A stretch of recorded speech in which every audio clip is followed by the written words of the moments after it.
remove the illusion, you also ended up fighting a red dragon wormling that seemed to be magically created inside the chamber as a type of guardian.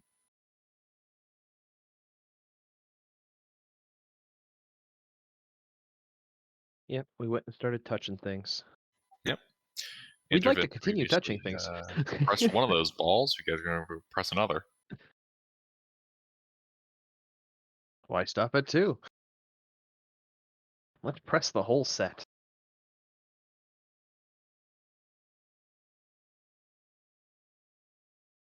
All right. Pete, what's your character name? Oh, 1 second. And Hayes, what's That's yours? a weird name. Oh, Update your name. know my name. No, I Say don't. my I'm gonna try name. rejoining the channel. Let me see if this works. Oh, now it doesn't do it. Say my name. Restart your Discord real quick just to double check to make yeah, sure. Heiserman? yeah. Pete's finally getting rid of that pop-up when he switches channels.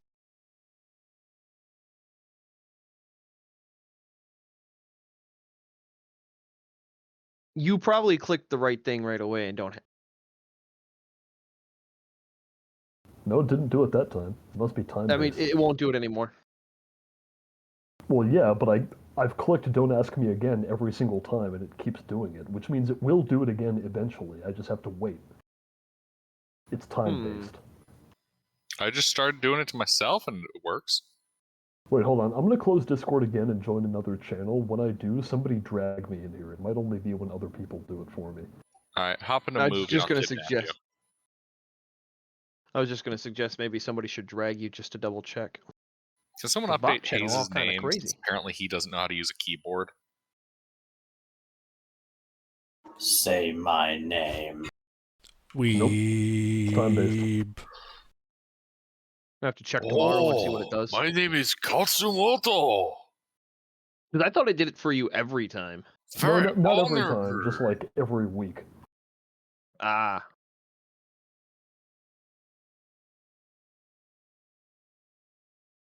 All right. All right. So yeah, you guys are here inside the large domed quartz chamber. We were going clockwise or anti-clockwise under? I don't remember. I didn't write that down. Well, I can't tell you because I'm unconscious. Oh, you're unconscious. Uh-huh. We should take a short rest. Get good, scrub. Look, the barbarian carried me into battle, and that was a bad idea.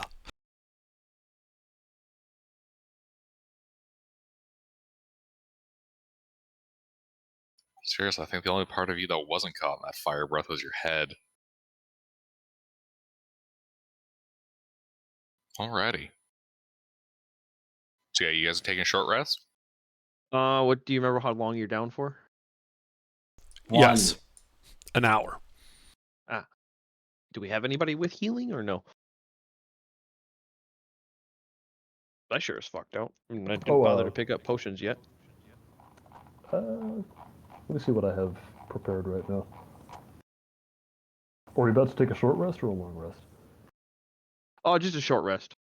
We're not quite at long rest window. Short rest, get Intervin back on his feet because he's only down for an hour. Yeah, I already used all of my my second level splats. I mean, I can cast Cure Wounds on you. Get him up. Yeah. Then he could benefit from the short rest. So. Yep. Yeah. Okay, let's see. It's a Cure Wounds. Right, yeah, I'm sitting at 20 right now, so I'm good, but plus not great. Modifier. Right. Okay.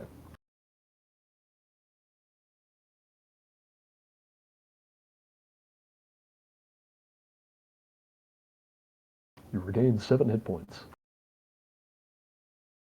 Woo. And consciousness. And a level of exhaustion.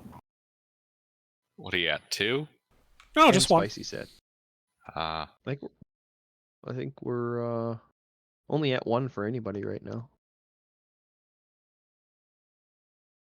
Because I didn't go down in that fight, so I'm only at 1.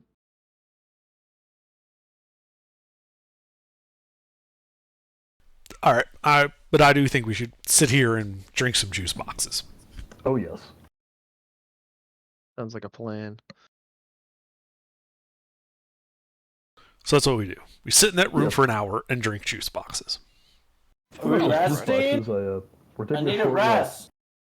We're taking a short rest. Rest, I must. What was that thing we killed that while back that we've been eating ever since? Your mama. Was it a giant snake? Giant There was snake. a giant snake. Yeah. Well, anyway, I'll reheat some of that we can all snack on. Nice. And anybody who does and spends at least 1 hit die gets an additional D8. Cool. Does anything happen in that hour, Gilbert? Nothing horrible happens to you guys in the hour. Unfortunate.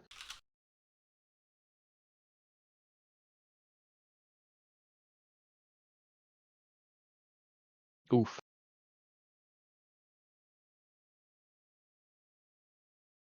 That's fine, because I actually rolled exactly enough to hit my max with that. Oh, I wrote in the wrong channel. Too bad. All right. Hayes is over here rolling in announcements. No, in HOI. yeah. The There bot you didn't go. respond to you, did it? Yeah, it did. No, it shouldn't. It shouldn't have any. It shouldn't have access to any channels besides D&D chat No, we gave it permission to all the channels for fun. for funsies. Well, it's a thread, so That's okay. threads are weird.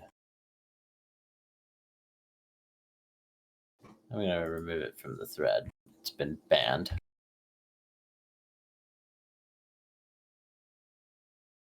How do you get rid of bots these days? Oh, we just ban them. Mm-hmm. Or sick wolf on them. You saw Me6 lost its verification.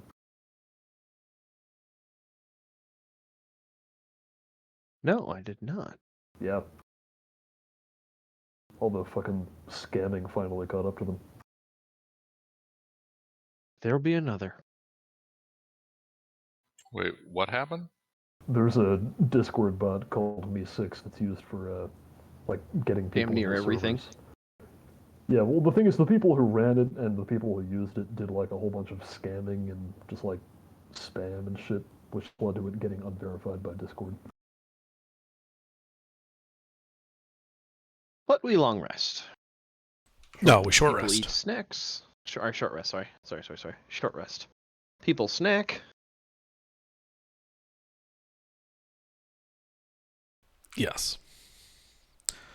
All right. Now those now that we're fed and watered, and those 2 orbs in the ceiling, have they changed at all when we interacted with them? No, they merely light up. But they're still lit. Is my Yes. question. Okay. But yeah, it's just a lump sum combination lock. Next nor, all or nothing. Well, there's 5 of them, and we Yeah. were going counterclockwise according to my notes. Okay. So, on to the next one after the red one. Sure.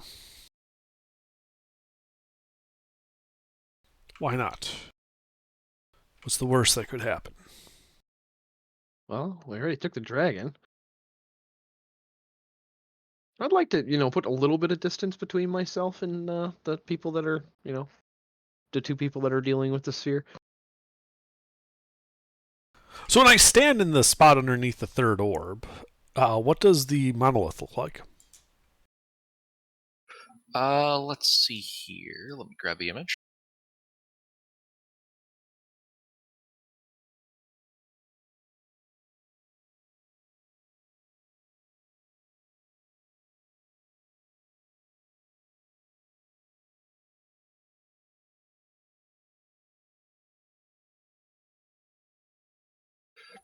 Alrighty, yeah, so from this one,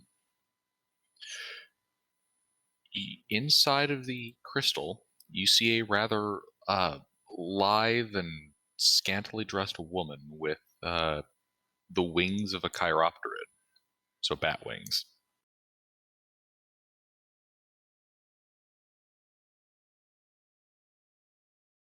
Mm-hmm.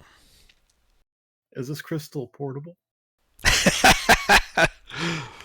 No. No, that was actually established last week. We already thought of that, Spectre.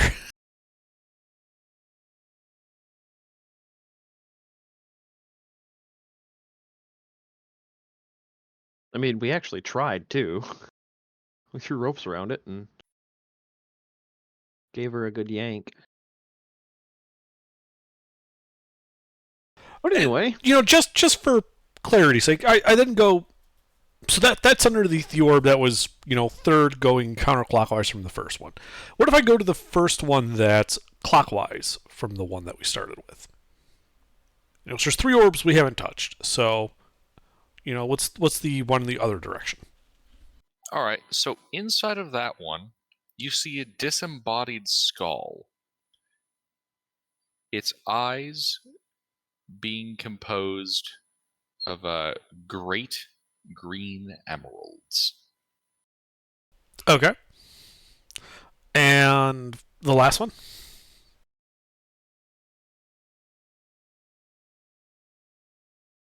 Inside of that one, you can see 3 heads of animals: 1 drake, 1 lion, and 1 ram.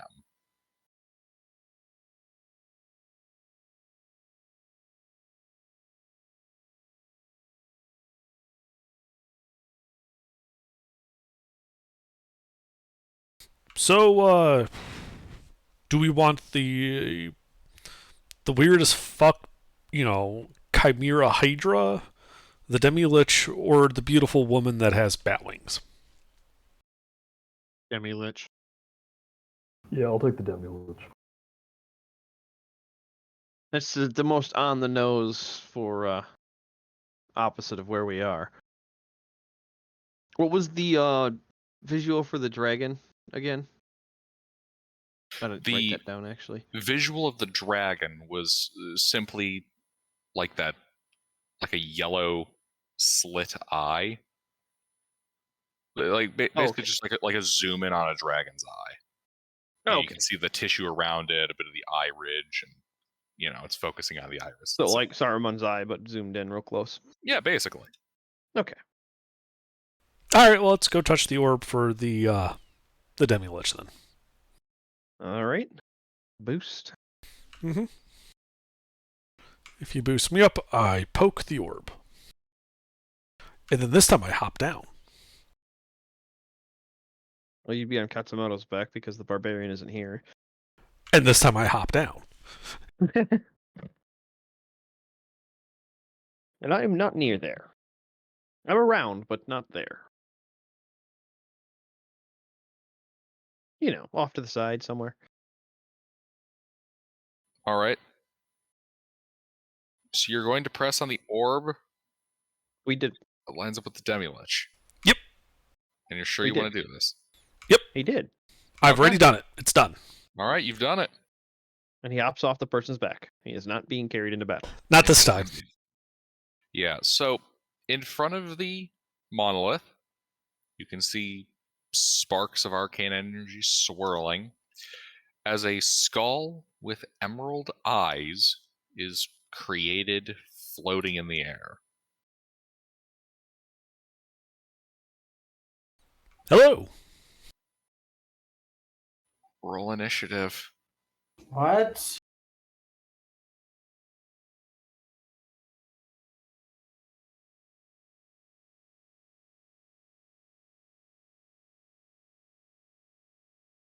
What do you want?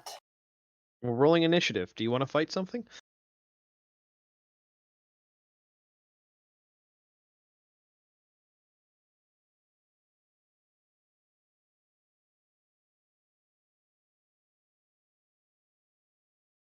Who are you? Yeah, Hayes, let me get you an image of what you're fighting.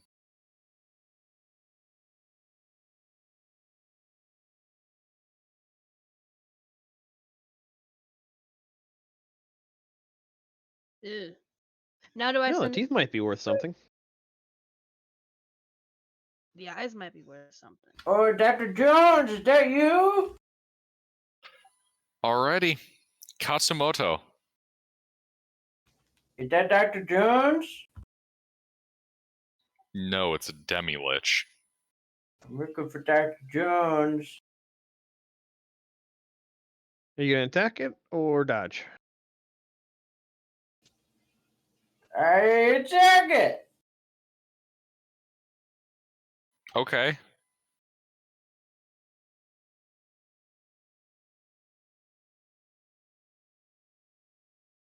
Is there an arrow within 5 feet? No one else has had the opportunity to move into melee with this thing. Okay, I attack it.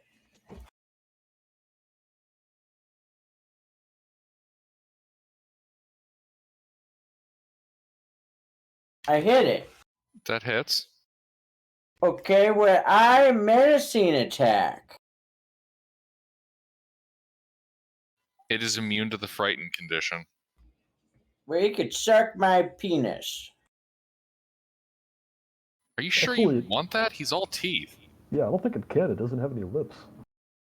Is Or it tongue. immune to a trip attack? It's a floating skull. What do you think? You can knock a head on its side. I mean, if it's not immune to prone, it's not immune to prone. Okay, you're trying to trip attack it? Can it be tripped? Well, it's a floating head. I don't I'll think it leave can be I'll tripped. leave that to your determination. You could knock a head on its side. Okay, is that what you're doing? Will it knock it on its side? Who knows? Fuck you, Gilbert.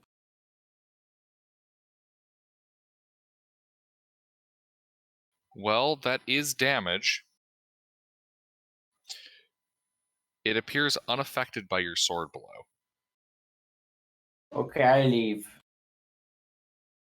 Oh, you're running away? I don't run, I walk. Okay, you walk away 15 feet. Wait, when you say unaffected, do you mean that as in it didn't do any damage? Yes.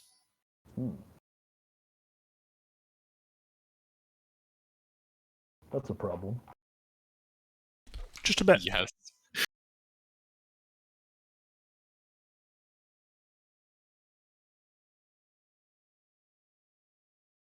This thing. Because apparently we're doing this. Its turn. Well, it's going to howl. A blood-curdling howl.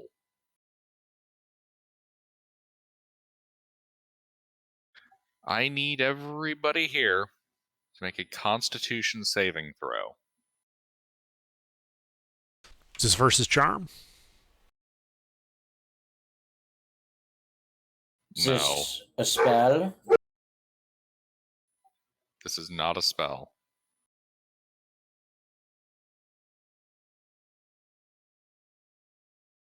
Get fucked. Romaine, that 9 is yours. Mm-hmm.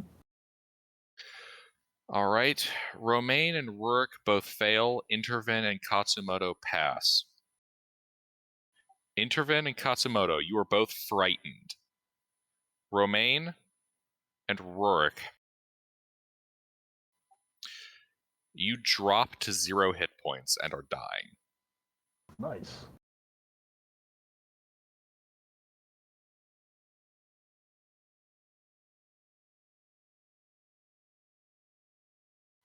Romaine, All right, my turn. I'm dying at 0 hit points.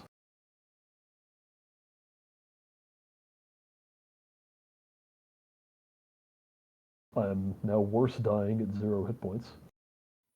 Rourke.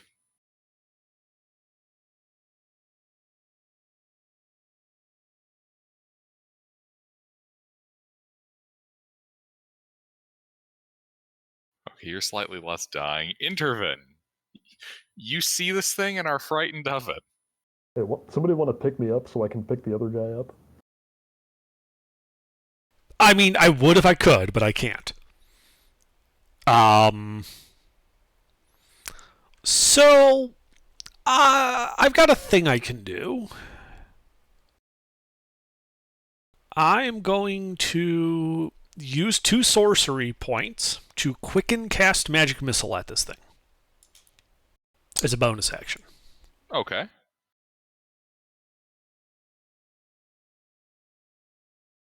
So 13 points of force damage. That's actually a really good roll for that. Yeah. Not bad. Does it look like it takes any of that damage? It does. Fuck me sideways. Alright, then I run for the door. And I go through the door. I have 30 feet of movement. And then I'm going to take the dash action and run 30 more feet. Uh-huh. Oh, guess I'd better roll a new character. Hasty retreat is being beat. Alrighty. Katsumoto.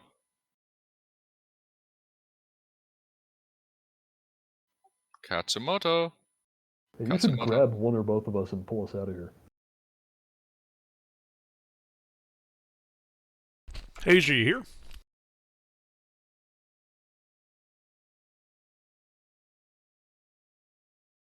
You fucking traitor.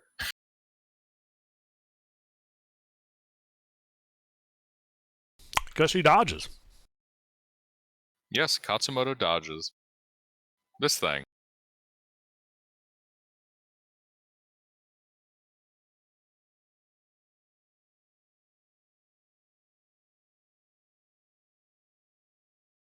Alrighty.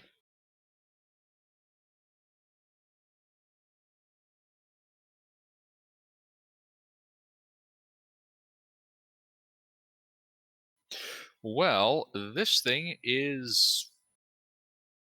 Hey, Hayes, are you here? Oh, well, he'll get fucked when it happens. Okay. Alright. So Katsumoto, I need a Constitution saving throw from you. That's cool. That's cool. He'll get his. Romaine? Constitution saving throw? Well, no. Only Katsumoto is being targeted. It's just your turn now.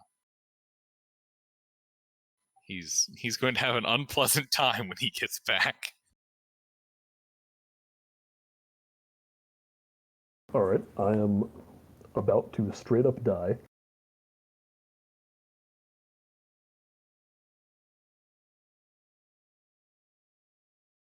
All right. Rurik. Oof. Well, he's not dead yet. Intervin. Believe it or not, I did not, in fact, take the spell Expeditious Retreat. I probably should have. So, you remember how there was that other tunnel that was labeled exit? Uh-huh. I'm dashing there. Okay. You just hear me running down the hallway going, nope. Katsumoto. Hayes. It's your move. Hayes.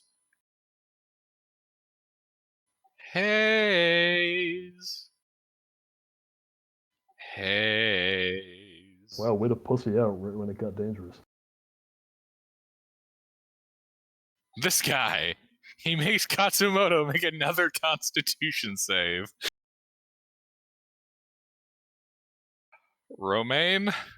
Alright, time to die. Not yet. Oh, you haven't wilted yet. Rurik? Also That's what- not dead yet. Rurik is neck and neck, I think. We're both one away now. Yeah, alright. Intervin? Well, there is an egg in my shoe, and I am beating it.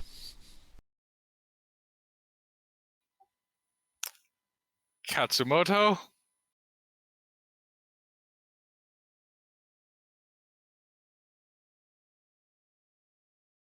This might be the single most unsatisfying defeat I've ever witnessed.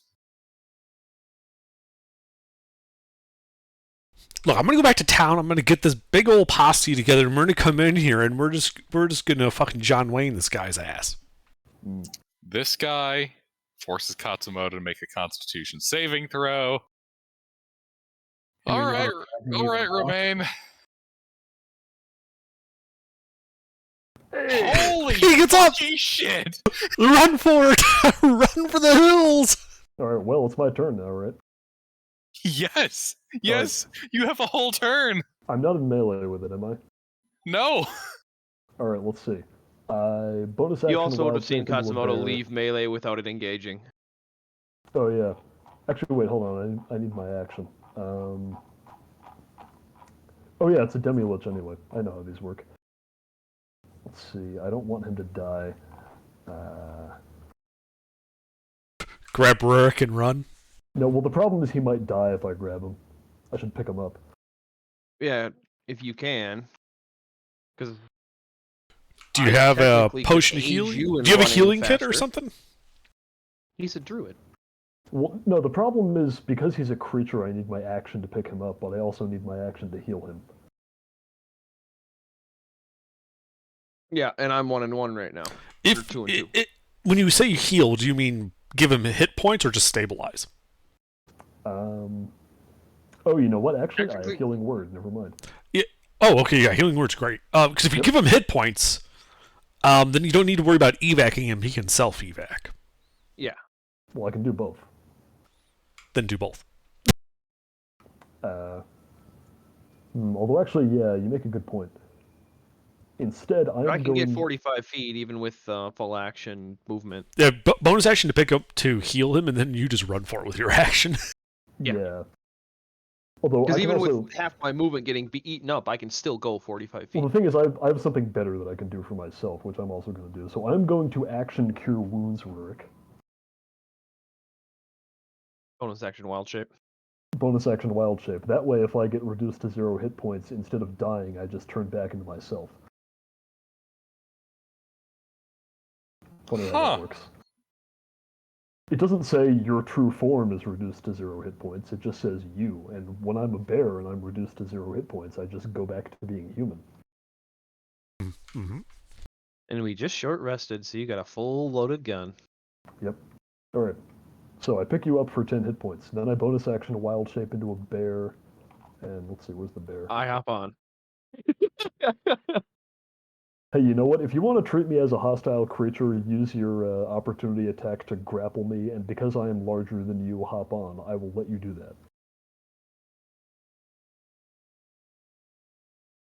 I mean, I just woke up and there's a bear in front of me. I'm gonna grab on. Alright, let's see here. 40 feet? Yep, so I move my full 40 feet away from this demi-lich, getting around a corner if possible. I stuffed Hayes into the away lobby. Mm.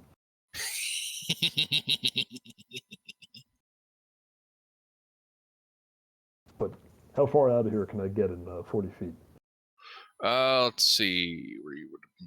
That would get you right to where the door used to be, the one with all the magical arcane locks.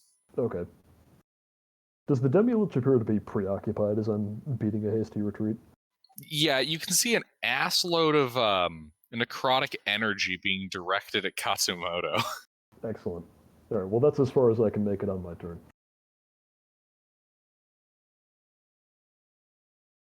All right. I was thinking, hey, this would be a really good time for a nat 20. And it was. At the It was a absolute clutch. last possible moment. Yep. For both of us. But I believe Ooh. I'm riding a bear. Indeed, Rourke. Hayes, are you back? What? You haven't been responding for any of your turns. Somebody came over. Ah. All right. What are you doing, Rourke? I'm covering the bear's ears and hanging on for dear life. Oh, good idea.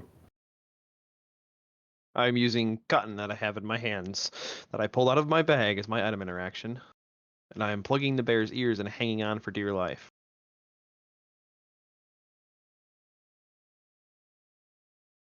Okay.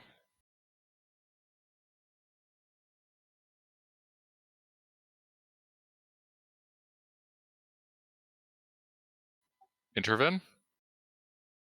So let me get this straight. There's now a bear behind me chasing me. Yes. I run faster.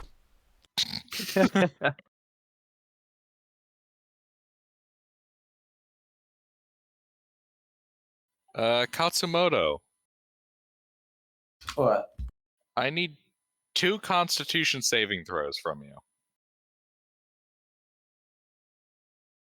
Well, he did say he fucks off when he realized that he didn't do any damage to it. So he could actually have been running that whole time.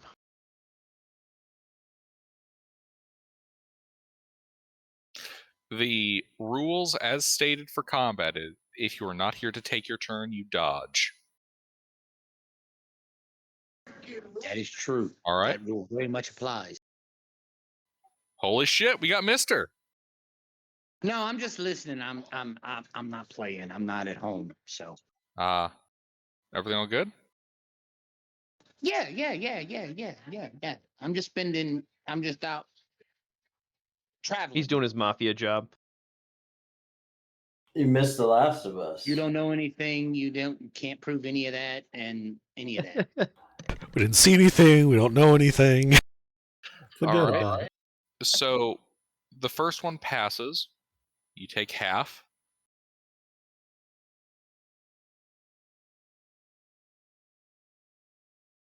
You take 6 points of necrotic damage. Second one passed. All right. You take 7 points of necrotic damage?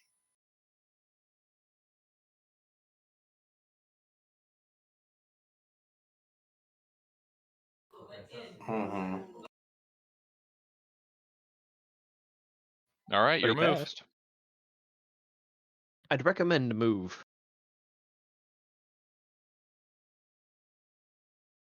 You just watch the rest of your party run away.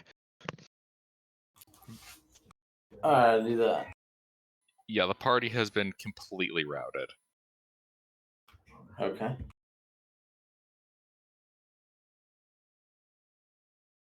So are you fucking off? Yeah. Alrighty. Well, this thing's not pursuing as you get out of the room. Take the rest of you are still hauling ass? Mm-hmm. Yes. Alright. Yeah, and eventually you guys all pile up, I'm assuming inside the room labeled exit. Preferably. Yeah, sure.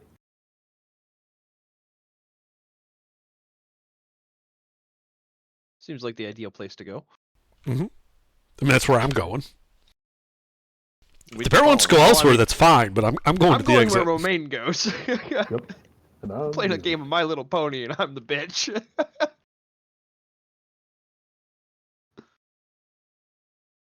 Well, yeah, I'd say you're out of initiative. Katsumoto, as you flee the room, the magical door rematerializes. That's okay. We know the password.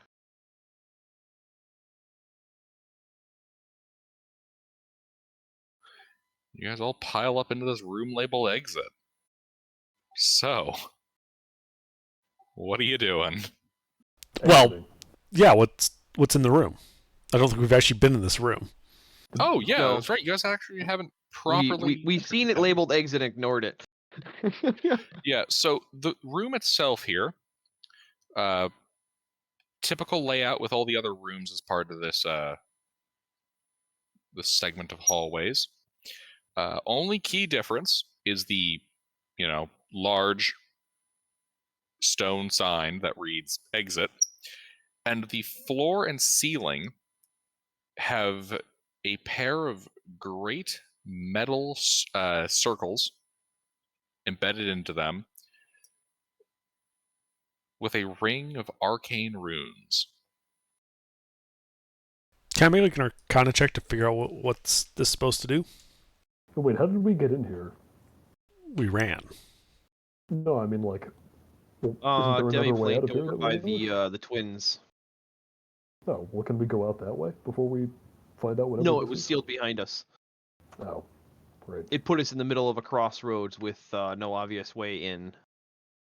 Besides, this is the exit, which means it has to go through the gift shop. Ah, yeah.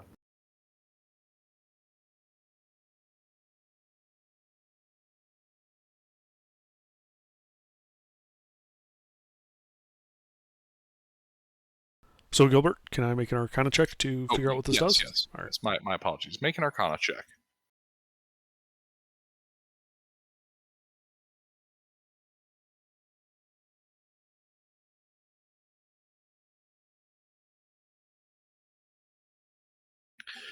This is a modified teleportation circle.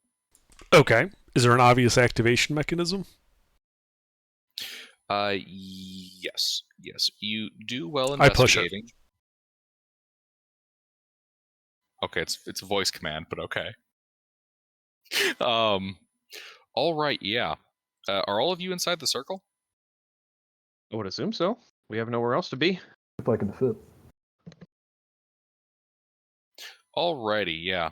And in that instant, your bodies are completely dematerialized and reappear inside of a metal disc.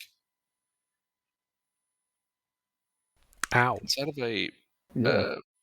Tight fit. comparative smart asses.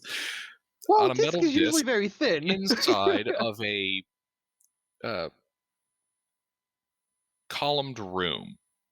You can see old bits of look to be drapes, carpets, and tapestries, kind of decayed now, blowing lightly in the wind, with the evening sun shining into this room through a rather large balcony area on the opposite side of the chamber.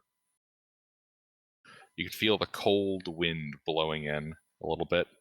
You can see bits of snow on the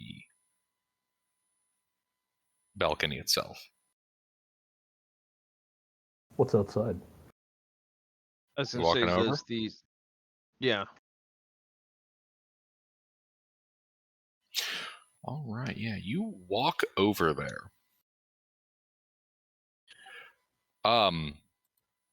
Yeah. As you reach the balcony and look out, you can see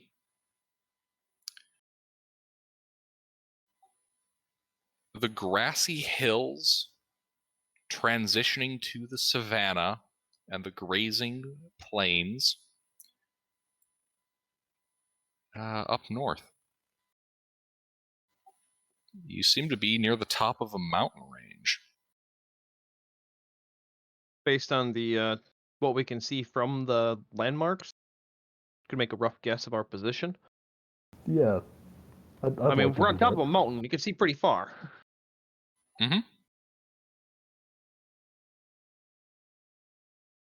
So they're outside on top of a mountain. Let's see. Do you have a navigation tools? Not yet. All right. Just give me a survival check then. Cool, I'll do it. I was gonna say, yeah. FYI, Nash Although if you Can't wanna, help at all. well, if you want to help me by trying to recollect of what we know of the region. I don't have my character sheet, but I believe Nash has a set of navigation tools. Oh, Yeah. It'd be And useful if good you were here survival? You right can now. just take them from him. If you need them, you can just take them from him because I believe I have a set. Because I yeah. am Navigator's proficient in- tools would help you with. It would just lower the DC. Yeah, because I am proficient in land and water vehicles. Yeah. So if you have Navigator's tools, you can just take them from the character to lower the DC. But I still can't help you at all. Could I Right. help with my perception? I have a high enough perception to be able to point out landmarks to him. Yeah, I'll accept that. All right. You have my help. All right. So with only And the my one section bare where eyes. Nash would come in handy, and he's not even there.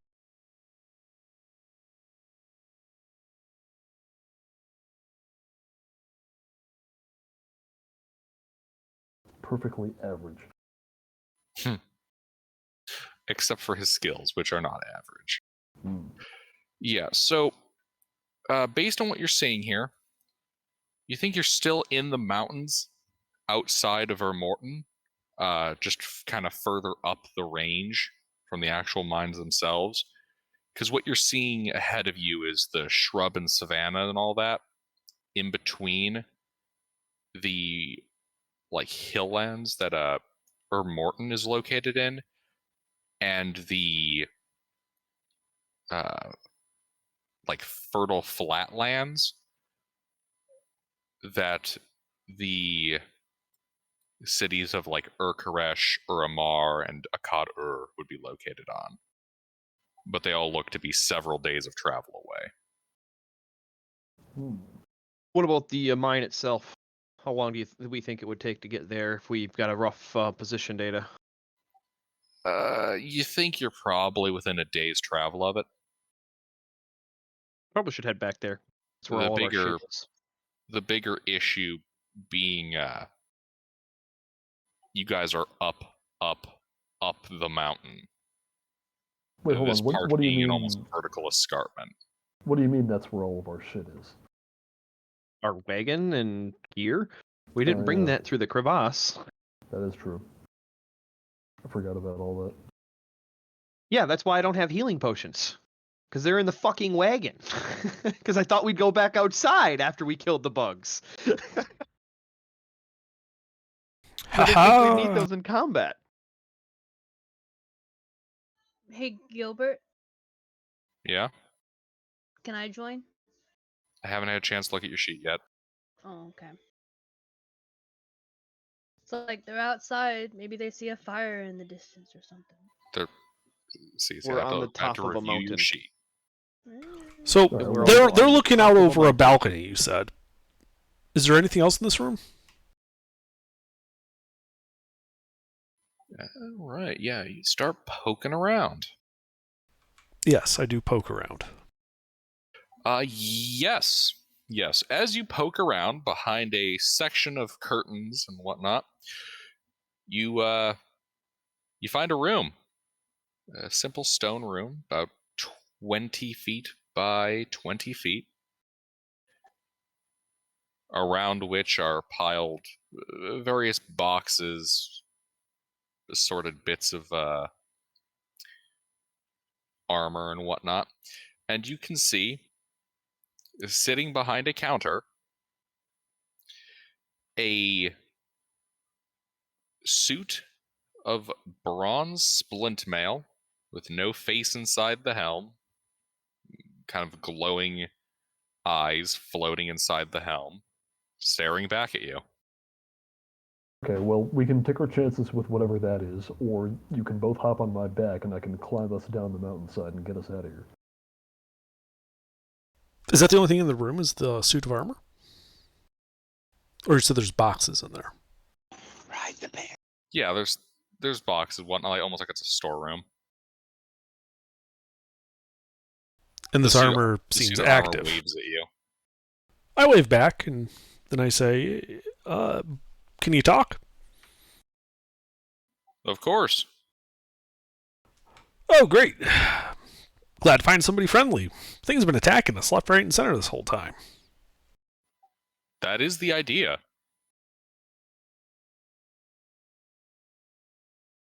I mean, sure, but if you really want to screw with people, you throw in one or two people that pop out and be like, "Hey, we just want to talk." Social combat, as it were. I mean, technically, we had the twins, so there was them. Anyway, so what's this room? Well, mostly it's kind of my own storefront.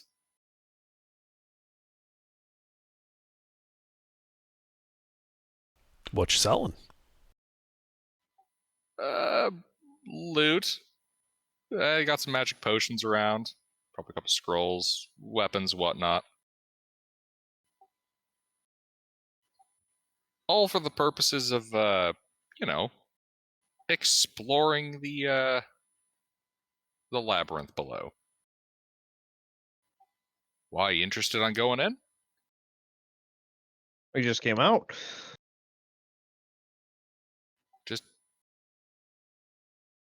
Just came. This is the entrance. Yeah, Really? It said exit. we accidentally went through it backwards.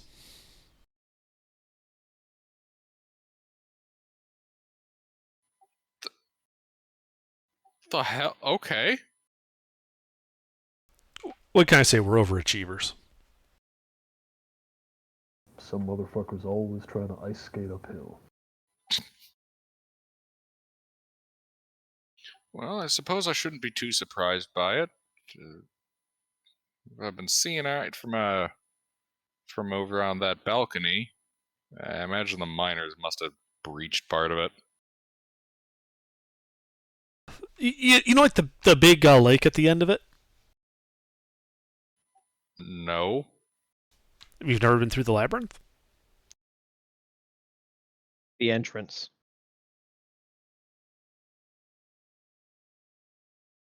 Remember, we went down one of several doors around that lake. The lake is the entrance.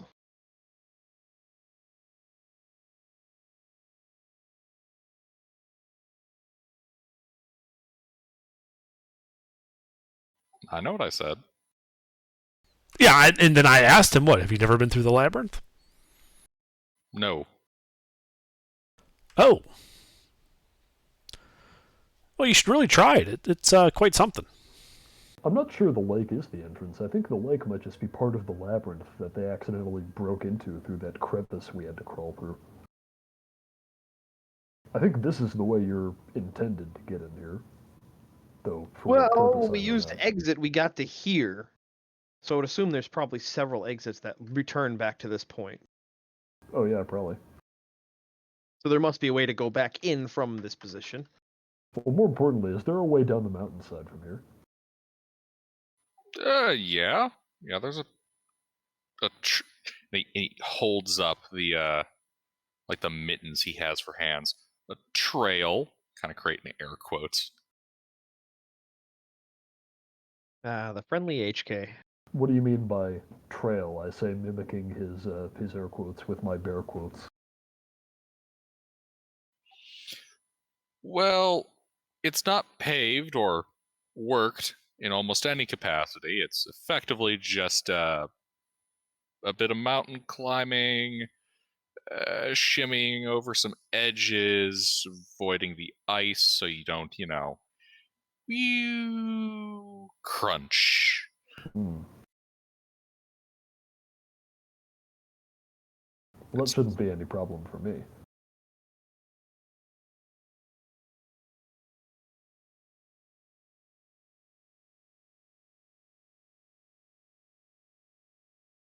Oh, anyway, have you ever thought of going to the labyrinth yourself? I've thought about it, and then I decided I prefer my incorporeal existence over death.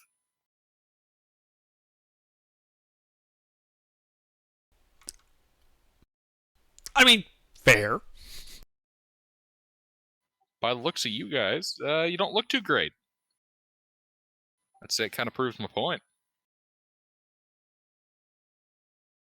And we survived. Well, we didn't go in the intent of going in. We just ended up there. I actually look completely fine. He wasn't referring to you. Intervin's a little rough looking. Level of exhaustion, not at full hit points, I got 2. Well, anyway, I've only got an hour left in this form, so if we want to make the most of it for the trip back down, we should probably get going. Well, hold on. He said this was a shop. I want to see what it's got. All right, but make it quick. I only got 200 gold on me. Alrighty. I didn't bring in a whole lot in. Yeah, but he's obviously a smart shopkeeping that he's set up, right before the adventurer drawing labyrinth. So he must have some goodies. He's smart enough not to go adventuring into it himself. So what you got?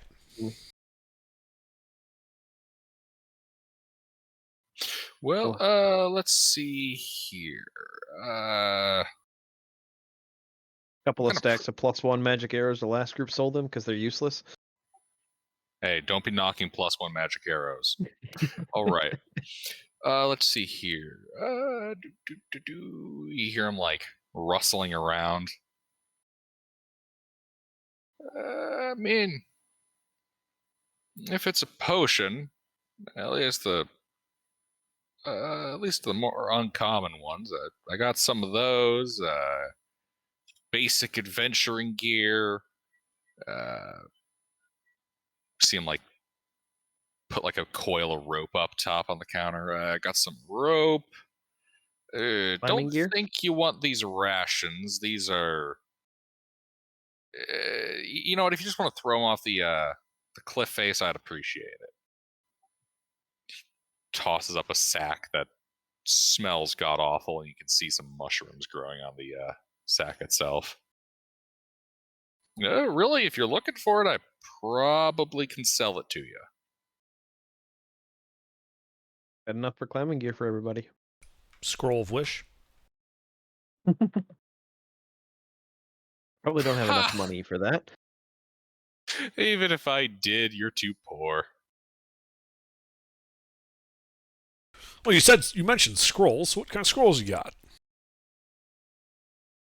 Give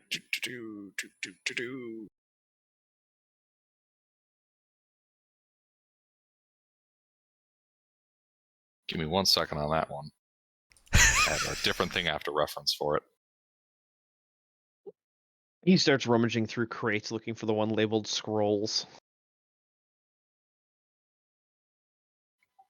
Pokes his head up. You have a preference for clerical or wizardly? Arcane scrolls, if you would. All right.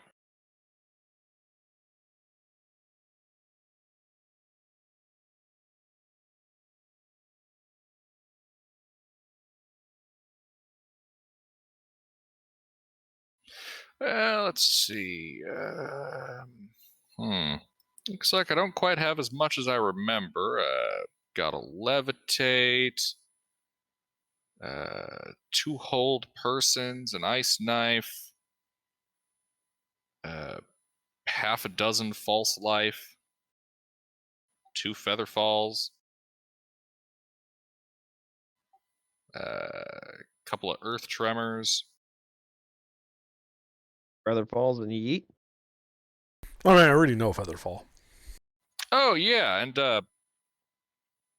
8 skywrights.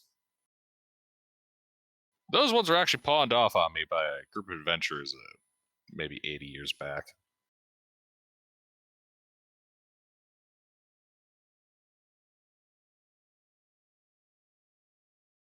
I see.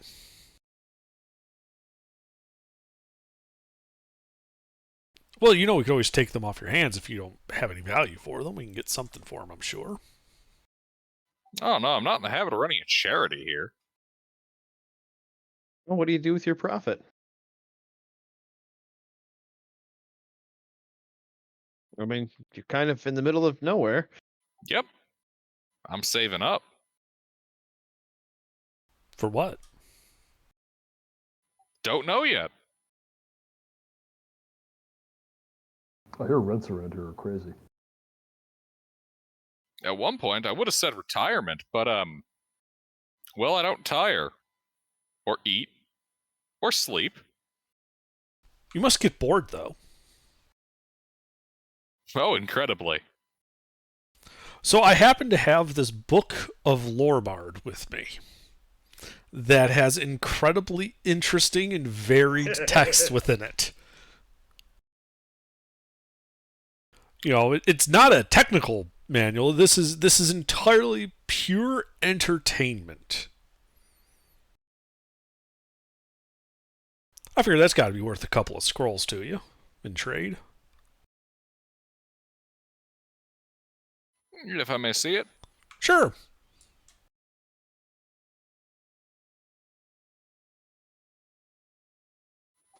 He, kind of... This is the pamphlet. This is basically that, like, heavy metal magazine that, you know, Lorebard had been using. Oh, yeah. It's his holy text. Yeah. Is it annotated? Of course. Yeah, you see him skim the first page. You know what? This is rather amusing. Sure. I can trade you one scroll for this. Entirely on its novelty. Very well. One scroll of ice knife, please. Here you are. Passes across the table. Excellent.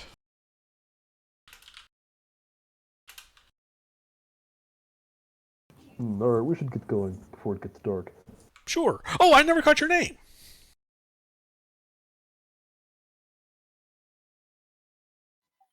My name? Yeah. Oh. Duck. Damn, it's been a while. Duck. I don't recall. Well, it was nice to meet you, Larry. Don't call me Larry. There are a couple adventure groups that go. There was a Larry. He was a real shithead. Try to fucking steal my stuff. And I bet you zapped him right good for that. Gotta go by. See ya. Well, I mean, it doesn't seem right to leave you without a name.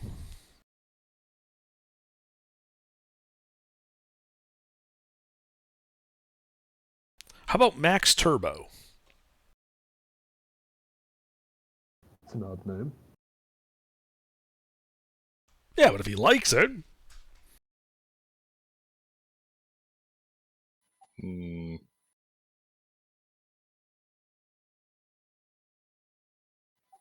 I don't know. I feel like I'm going to forget that eventually. But if you want to call me Max Turbo, I suppose you can. Cool. All right, well, see you around, Max. Have a nice day. Don't fall to your deaths. We'll be fine. Alright, how large is Intervin? I am medium. And Rurik is also medium? Yep. Alright, can I carry both of them?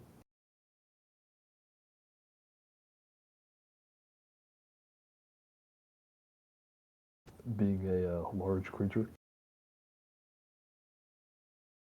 I don't see why not. Okay. Then I will go as he directed to the path leading down the mountainside and begin the descent at a hasty but safe pace. So a safe pace. Yeah, as quick as I can go safely. Yeah, I mean, do we ever come up to like just like a sheer cliff that would take us most of the way down if we were to jump off? I mean, if we do, I have a climb speed.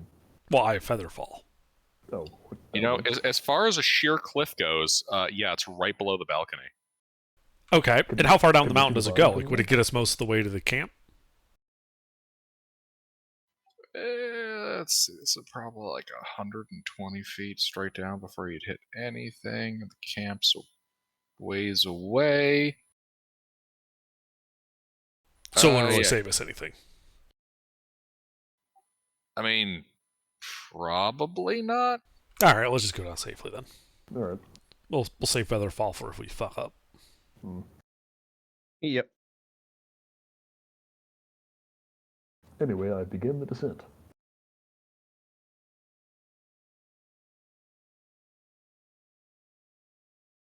Indeed. You guys begin descending. Do me a favor. Those of you who aren't being carried, give me an athletics or an acrobatics check. I believe that's just me. Kitten's here now, though, but he's also a fucking cat. I think you might actually have a climb speed. He does. Yep. Well, it's kind of pointless, huh? Alrighty, yeah. You guys are able to begin making your way down the mountain. You can tell this is kind of a treacherous climb, if not for the climb speeds. Well, when we come up, we can do it the same way. Just rest for an hour at the top.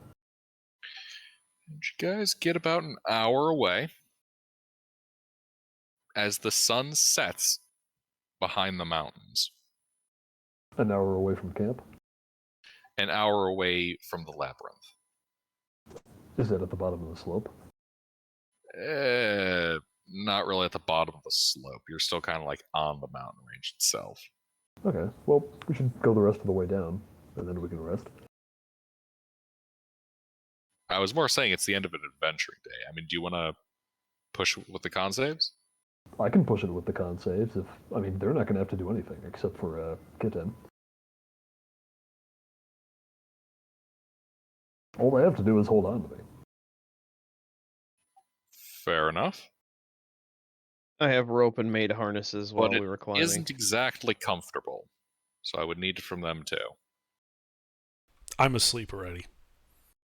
Fair enough. I made harnesses. Yeah, We they could just easily got sleep the, and just tie it onto his back. I'm carrying you all like physic. Except we're going down instead of up.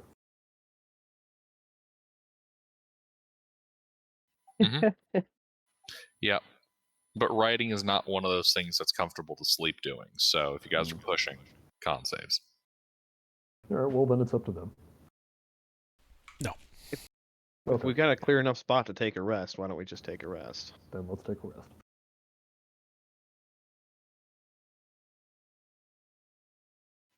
You guys setting up a watch order?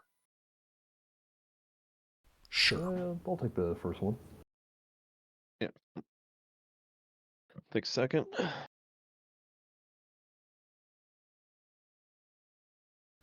I have no problem taking third.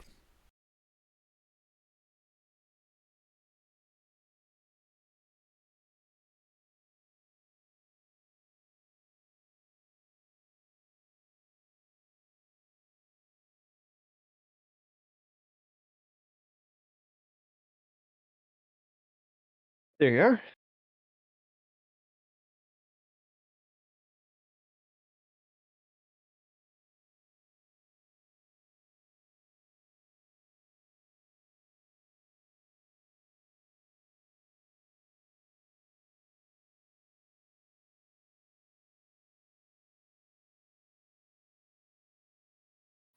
Alrighty.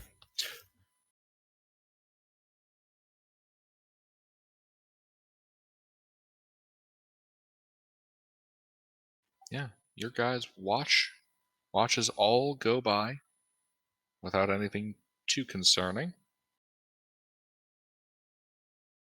And complete a long rest. Nice. Man, you guys had me worried there. You're going to die to a decreased CR Demi-Lich. Well, that is what Demi-Liches do. That do be what they do.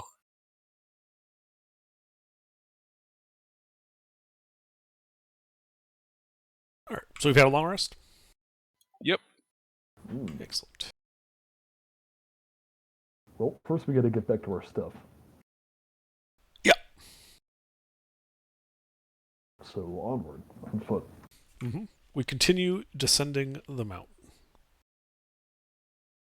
Well, how much more climb is left? Oh, there's no more climb left. It's just travel. Okay, yeah, we travel. Alrighty, yeah, you guys travel about, this would be about 14 miles of mountains.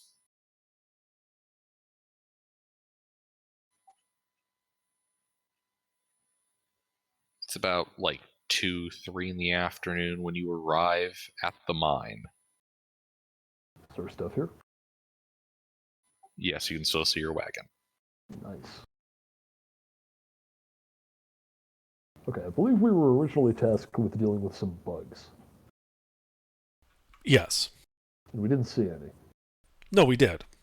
We did? Yes. Did we deal with them? Yes. Okay, then let's go get a reward. Okay.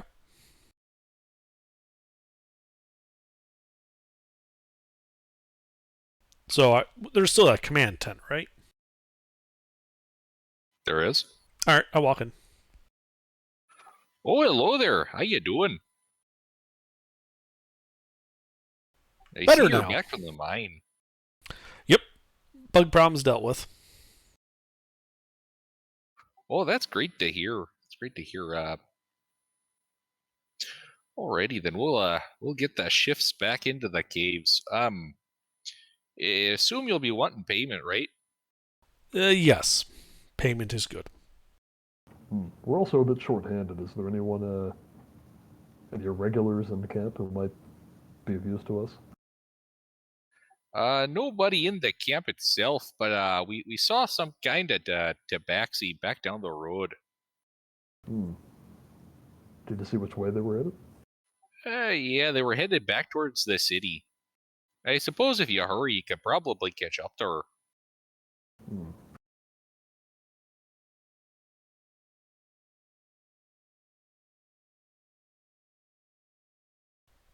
Anyway, payment? Oh yes.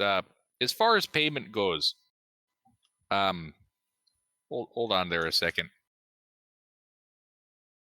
As far as due diligence, I'll have to send some of the boys into the mine. Make sure everything's on the level, and then I'll carve up some a tablet for you guys to bring back to our employer, Sure. and then they'll pay you there at the guild.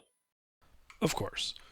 Just tell your miners when they go in to watch out for the crevasses. They're deep and treacherous. Oh, tell me about it. Okay. I proceed to tell him in exacting detail just where these crevices are and how deep they are. Alrighty, good to know. And then a long tunnel too. Might be a good idea to dump some debris down there. Yeah, I mean, we checked them out to make sure there were no bugs, and we didn't find any. Alrighty, that's good to hear.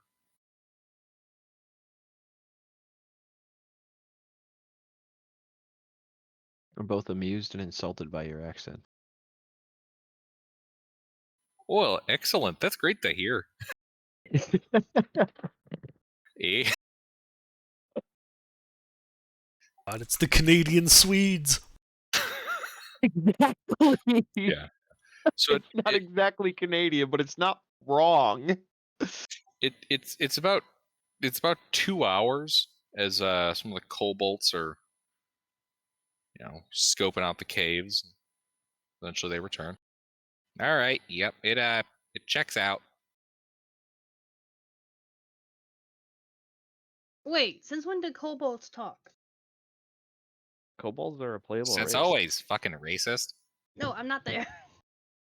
Well, no, kobolds have always been able to talk. They're a playable race. Kobolds and goblins can speak. I thought kobold- the The kobold shouts off the mountain after your character. Racist. No, when kobolds like those ice goblins that only attacked us. Nope. I don't know where you're getting that from. Mm.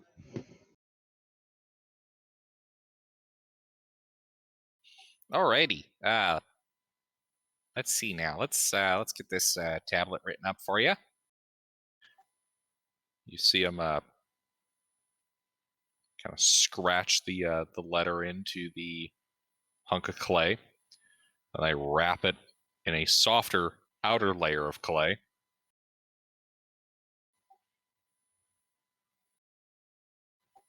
And then they take it, they put it in a leather sack, and then seal the opening of the leather sack with a wax seal. Alrighty. I'm sorry. Just out of character, they seal leather with wax? Well, technically speaking, it buckles, but they apply a wax layer to the lip of Yeah, it. I just want to verify that they put a wax seal on leather. Yes. Okay. Good to know. Did we actually see what they wrote on the tablet? Yeah. Okay. It's yeah, what you see them writing up is just a report that the adventurers have completed, their side of the bargain, everything checks out. It's all good to pay them. Right. Yeah, and there's no weirdly ominous language like, proceed to terminate the contract and things like that. Well, I mean, they do say conclude the contract, but yeah, there's no cuneiform abyssal snuck in there. There's no Order 66 or whatever it was. Yeah, no, you don't see him talk about how the adventuring fools have fulfilled their end of the agreement, and now it's time to terminate their contract and liquidate all the unnecessary assets. Exactly. Okay, just checking.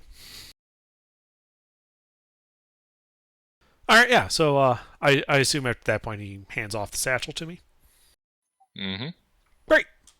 Well, pleasure doing business with you folk. We're out of here.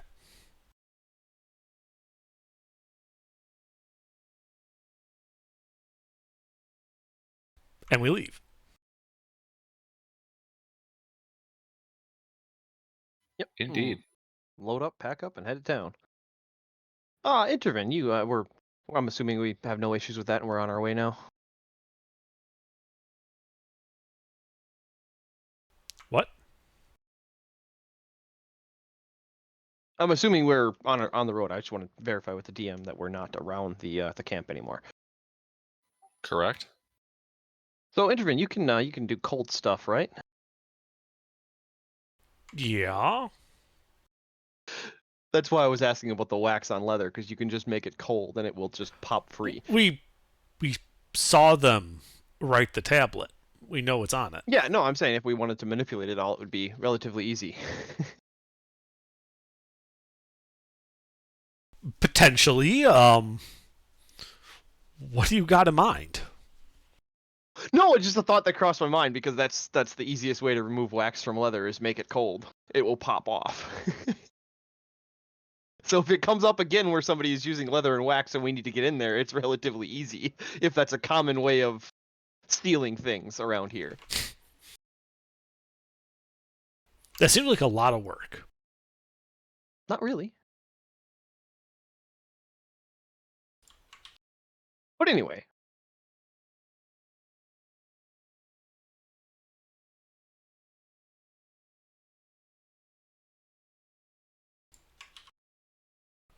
Just a heads up, though, you can't actually tell if a seal on leather has been removed unless the leather is perfectly smooth.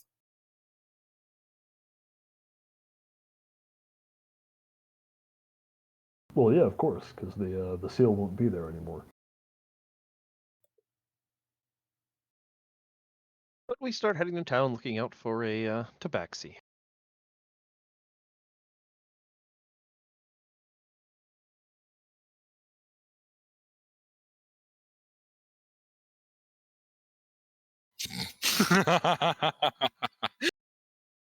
Meow. Another one. Looks like it's got co-op.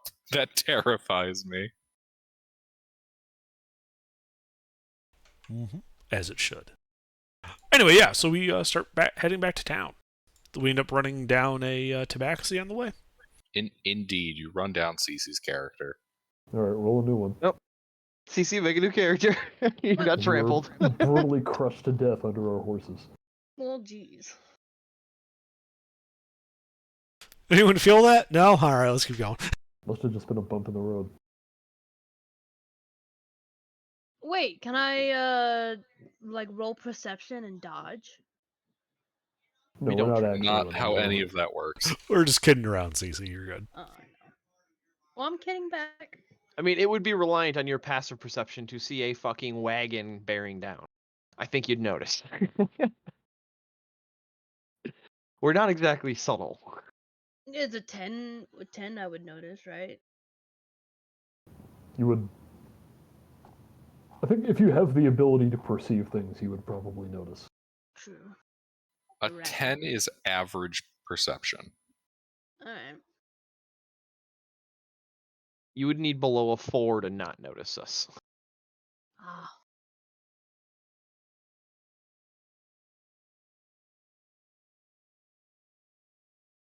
If you hear meowing and barking in the background, the dog and cat are fighting. Or Alright. playing.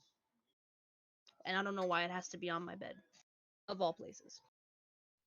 All of the meows are actually in character. Alrighty, so yeah, you guys see Cece's character on the road. I don't know if you want to introduce yourself. Well, you're passing, do you stop? Or I don't know. I mean, as you're passing through your she's a young adult, pink hair, blue eyes, pale skin, a shorty, she's about 5 foot, weighing at 125 pounds.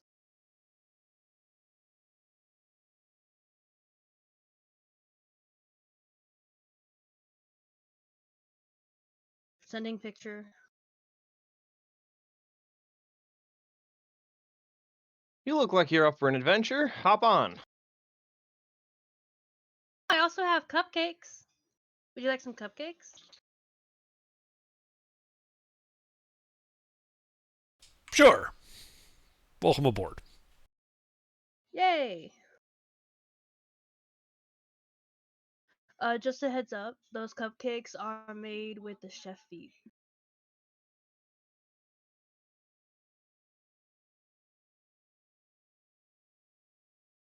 Cool. Alright, let's go to town. Thanks for the ride.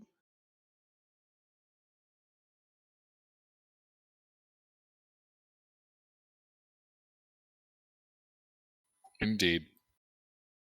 Alright. So, oh, sorry. So let's see, that's like a couple miles out. 1, 2, 3. Yeah, so you guys got about just shy of 2 days of travel before you reach Morton. So what are you guys doing out adventuring? Killing stuff. I was picking out herbs.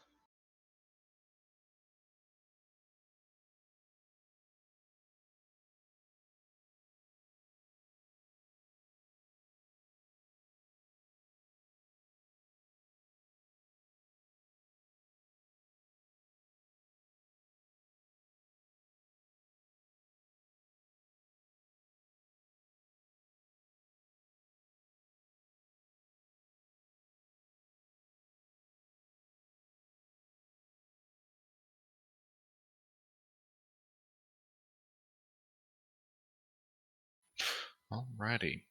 Goddamn my dice. Why do these things betray me? Alrighty. Yeah, you guys travel, and by the end of the first day, make it to the natural spring where the Morton River originates. Little, about a day's travel away from Morton. I'm sorry. Say that again? You know the place that you guys fought those Minotaurs a couple weeks ago? You guys No. are by the... Okay. You guys are by the origin point for the Morton River. which travels through Morton. You're about a day out of town now. Oh, yeah. Now I remember. Okay, what, are they back? Do we have to kill more Minotaurs? No, I'm just saying that you've arrived there. It's the end of the first traveling day. Okay.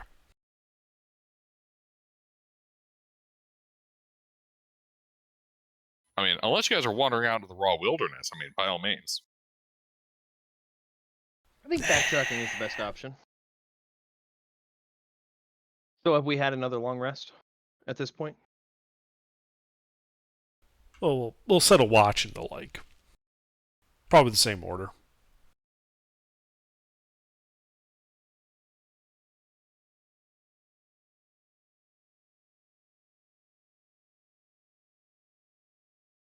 Alrighty.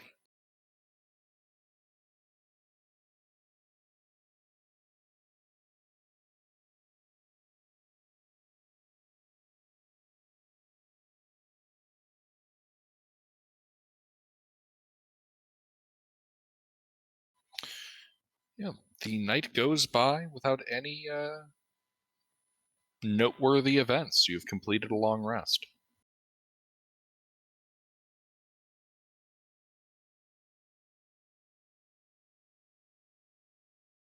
Cool.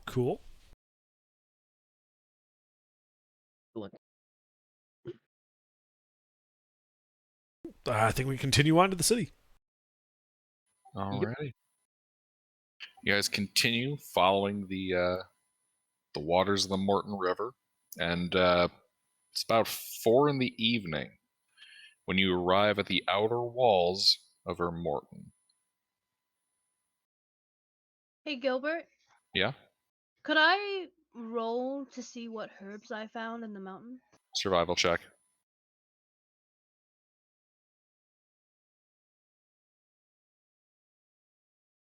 Why are you looking for a man named Herb?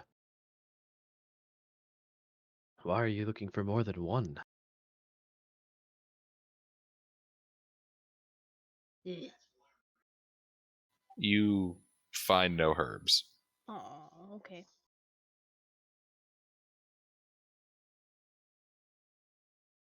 Okay. Sad face.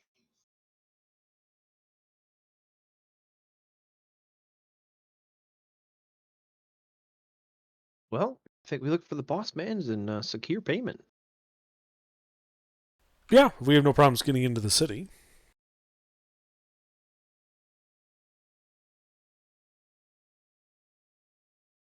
Gilbert, is there any issue at the gate? One second, I can't seem to find. The city? That's a bad thing to misplace. Yeah. All right, guys, we're going to Avernus to track down another missing city. Damn it. God damn it. Interesting. Okay. So get this. Apparently, the story almanac section, the world almanac section have different settlement lists.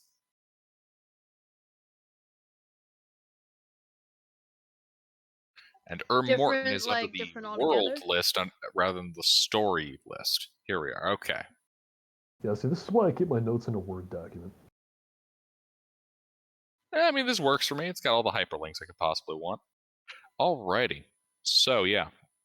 You guys follow the rusty banks of the Morton River all the way to the white stone walls of Morton.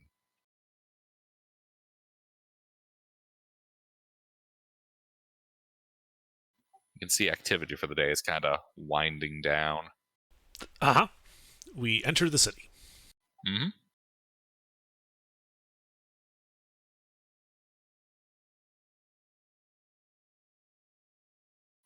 What are you guys doing in the city?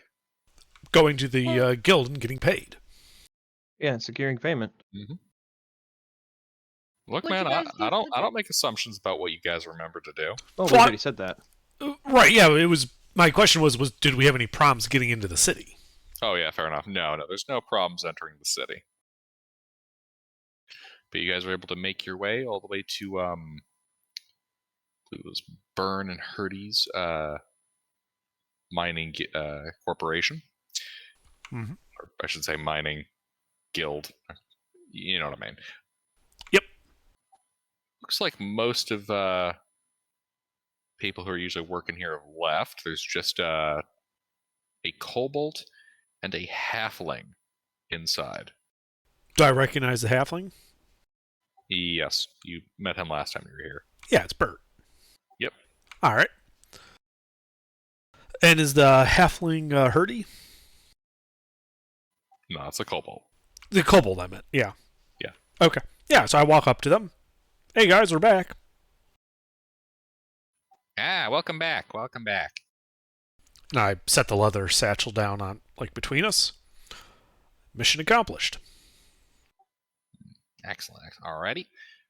You see him break the wax seal, open the leather bag, pull out the clay, and then part it. Parses the nut.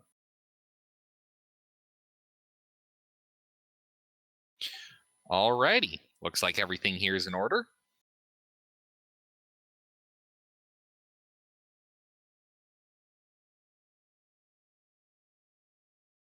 Great. Our payment?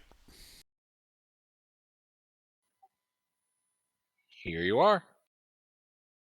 The halfling walks into a back room, comes out with a small chest.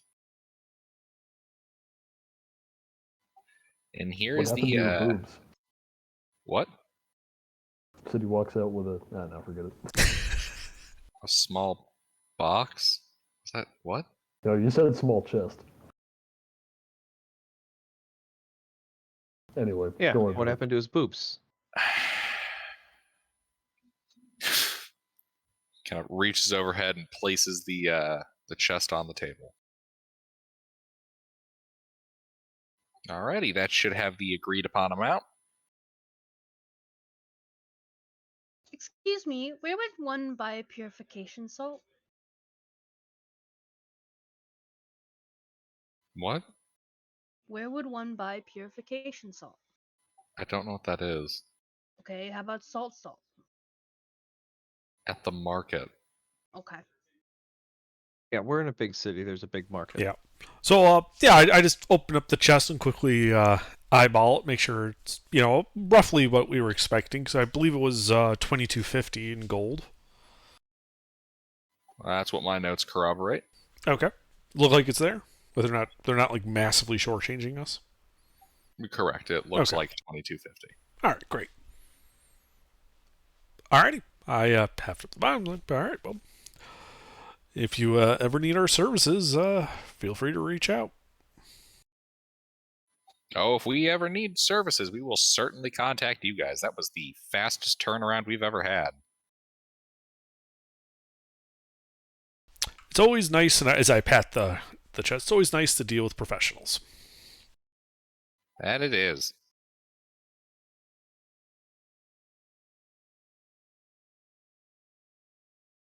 All right, yeah, and then I say my polite goodbyes and I leave. Alrighty. I wish you a good day.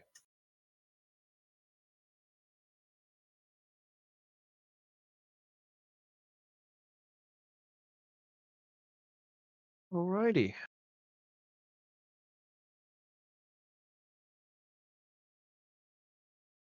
How much is salt? Or would that already be in your mess kit? Probably We came have with cook's salt. utensils. I'm sorry. We have salt. Could I have some salt?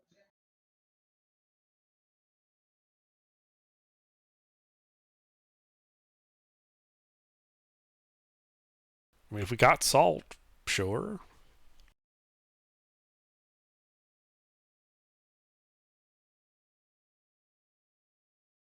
I mean, how much salt do you want? We have I was thinking like 10 2 cups. pounds. I was thinking like 2 cups. We have 10 pounds. Okay, 1 pound.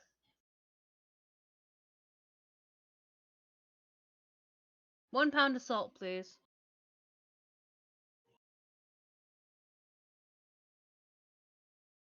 All right. Put a pound of salt in your inventory because I'm taking it off the manifest. Thank you.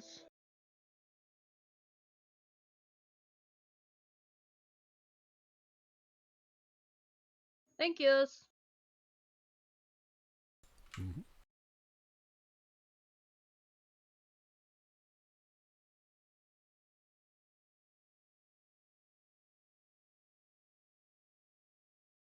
Would you guys like to go to another guild and do another quest? Well, I've actually got a whole bunch of stuff that we looted from that labyrinth that I'd like to take a closer look at. Hmm. Yep, I got junk to sell off. Yeah. We should probably also get some rooms in a inn. Yep. Oh, well, I can help with that. Oh, I have a guild membership.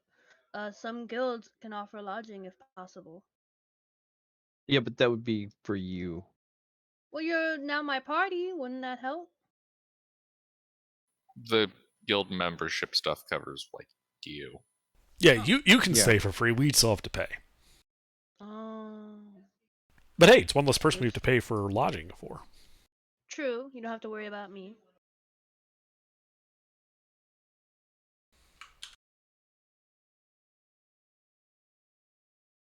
Yeah, so I got like these 3 archaeological urns, 15 old papyrus scrolls, that like actual like lead tablet that's not magical, and then the illusory script book that was inside of it.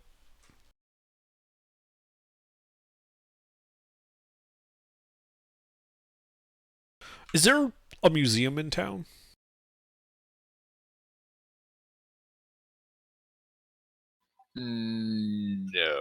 No. Museums are We are the.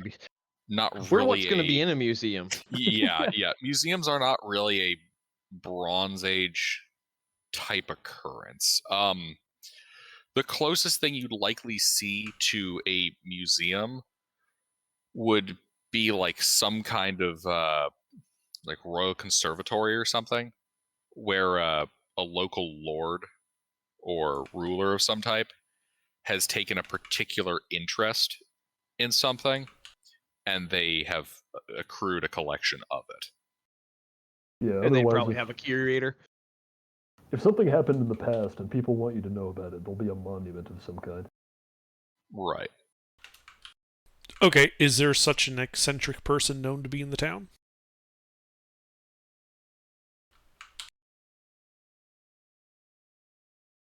You are kind of new to the area. Oh no, you're not. That's right. You're not. And that could also help with faction agent too. Give me a history check.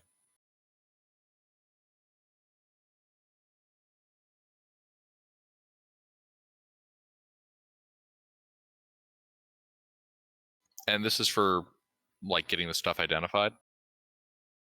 Well, the archaeological stuff I'm looking to offload.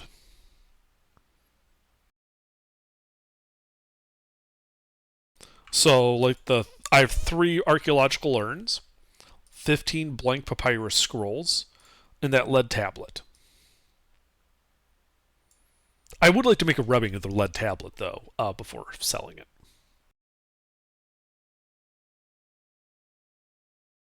Let's see. So blank scrolls would effectively just be like selling, paper to somebody. Okay, so the fact that they're old has no value.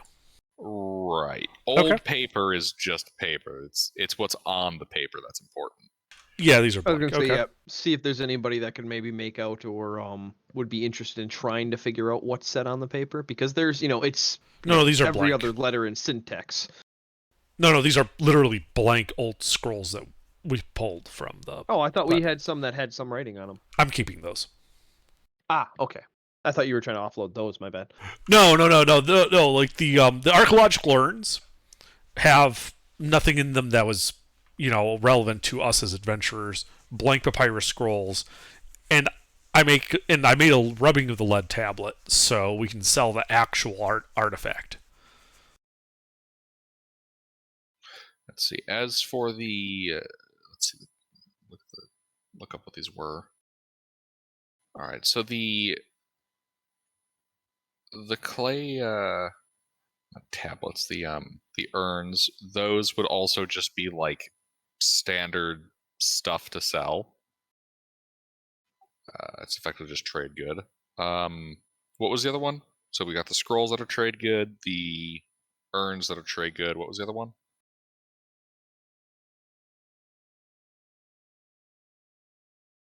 Sorry, the archaeological urns. I have 3 of them.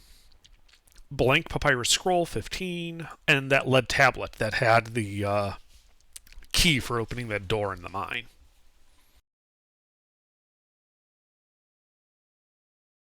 Wait, wouldn't that key be worth like a lot of money? Because like you It's have like a a key pass that'll key. open a mine. It's Yeah. It's like a pass key. It would be to the right buyer.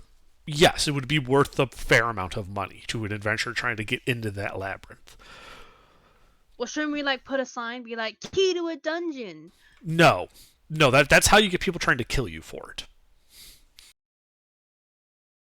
yeah, we find the buyers. We don't look for buyers. What if what that I makes sense. what I want is basically, CC, what we do is we sell this to somebody. We get a little bit of money for it. They have to find a buyer that's willing to pay big bucks for it, and they take on all the risk of getting murdered for it. You said 15 sheets of paper? Yes, 15 blank papyrus scrolls. All right, I'll just put them in the general use inventory. Keep them Hey. for rubbings and stuff. Okay. What was your name? Not really worth selling. What does Rurik look like?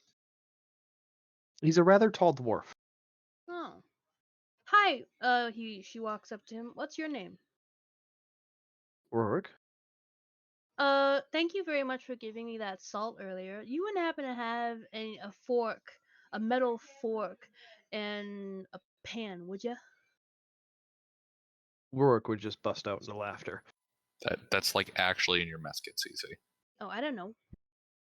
If you have a mess kit, you would have those things. But Rorik does not care about finer things. Okay. So that's why Yeah. he's laughing. Because he would not have a fork and a pan. He would just, make a pemmican sandwich. Okay, dokie. I gotta be right back. My cat is under my mother's bed.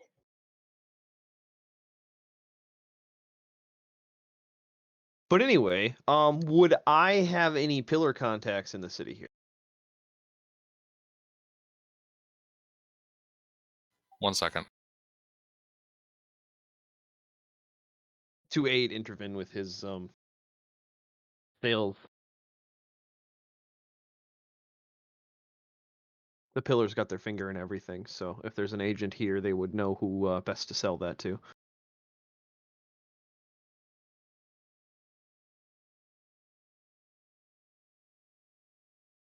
Yeah, but what I was asking is because I also have background features like that.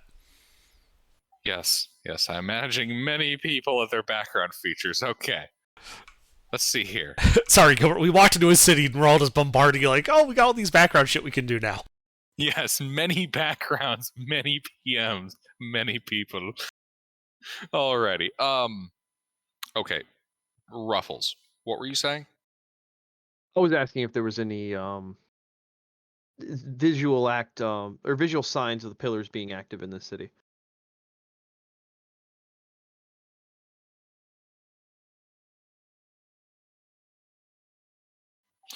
Let's see. This would be kind of out of their usual zone. Give me a investigation check. Just as you kind of like poke around the places that the pillars typically like to set up their shop.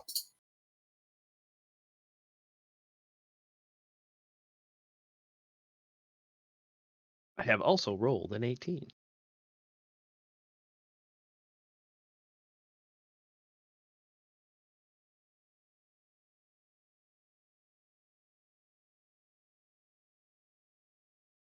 Oh, we're rolling in this? No. Alrighty, yes. Let's see here. Poking around the town, looking for potential buyers for a fancy artifact tablet. Well, archaeological stuff, because I've got urns and some scrolls and the like. So, He said the urns would be just generic goods. They're not yeah, old enough. Ah, yeah, a lot of stuff when it comes to archaeology in this time. Um, the the idea of like having a Ming vase hasn't quite they're basically caught bought as on. pop art, is what they're bought as. As what? Like pop art, popular art. That won't be Yeah, invented for a several lot of more this stuff would be centuries. more like popular art. So, like an urn from a different cultural area might have some trade value in the sense of like it's like a Unique. piece that you could like stick in your house and be like, oh, how'd they get that? You know, it's a clout type thing, but Yeah, the way of showing off your Unique. wealth. right, that you can afford like imported goods. Yeah, so how much would an urn sell for then? I'm gonna go for like double the trade good equivalent. Let me check really quick. And don't worry about the tablet. I used the thing I was talking. That's why Gilbert was delaying, is because my agent was able to get it. Oh, I'm just imagining ancient Egyptian Andy Warhol, like engraving an urn with different pictures of Cleopatra in different shadings. No. It's an urn, right?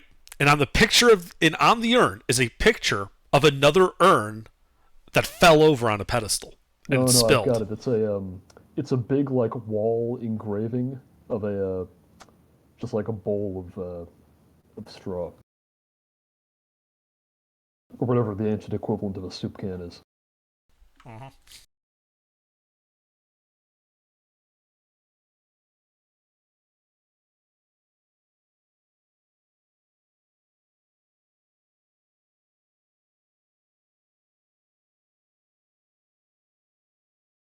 Uh, let's see. So it's made out of clay. I'm gonna go with it's gonna be the price of an iron pot.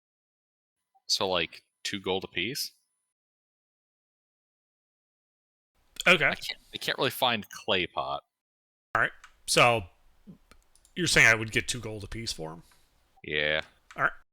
Cool. Sold. Because I got to think, clay is going to be less costly than metal. So if you're paying for like the import factor, I suppose it'd be the cost. I don't know. One of those things is kind of weird to gauge. Mm-hmm. Well, you know, like how we found all those spell scrolls in the dungeon? Yeah. Oh, I'm talking to the party. Oh. Yep. So the guy I was talking to, I was able to sell the tablet to him, and that'll basically be able to cover all my spell scribing costs for the city trip. Nice.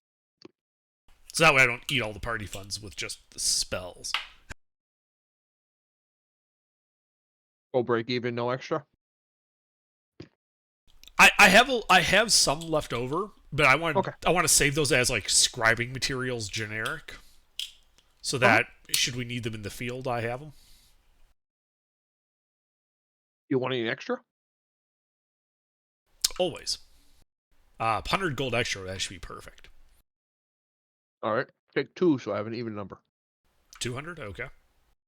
Yeah.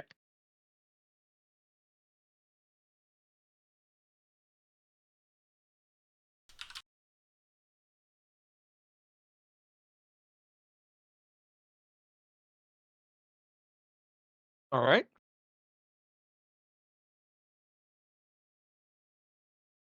Hey guys.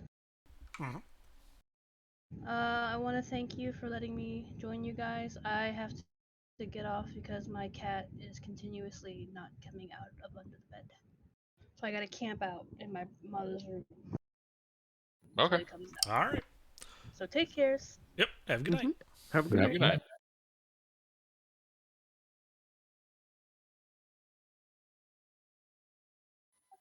All right. Cheap in.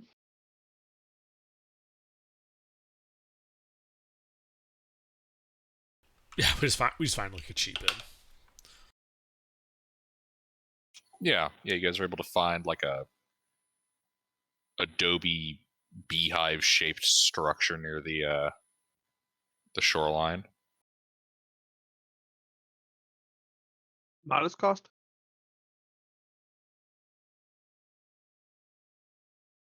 What are you guys paying for? I mean, modest seems reasonable for me, at least. It's a Yeah, gold 1 per gold a person day. per day.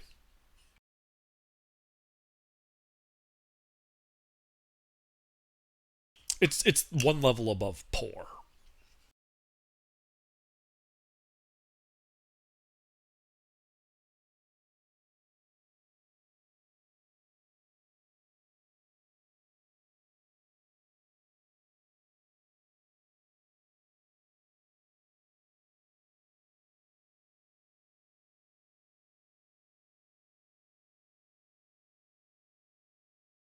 Okay.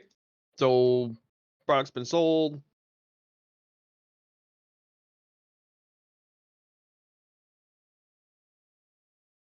Yeah, I mean, like, do you guys want to? Is there anything you guys need to do in town, downtown wise? Um, could offload the junk so we don't have it anymore.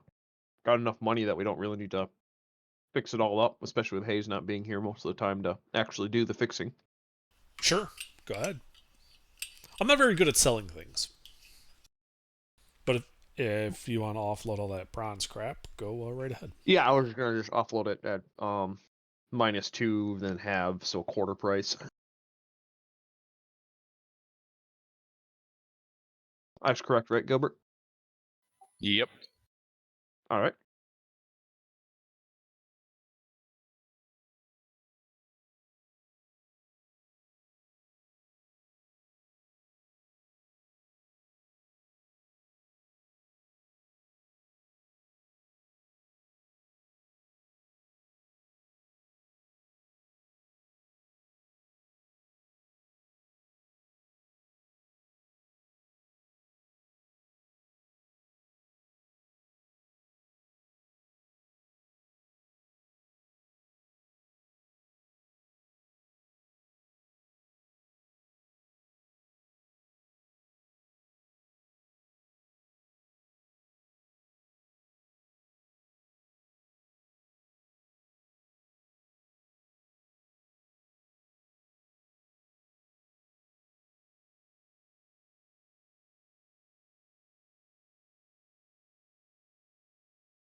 Huh.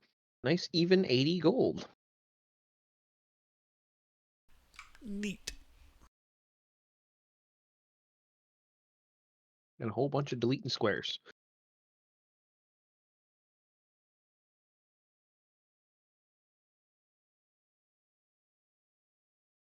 Yeah, we'll probably spend the night in town though, for sure. After he sells all that, because you said it was getting late in the day when we arrived, right? Correct.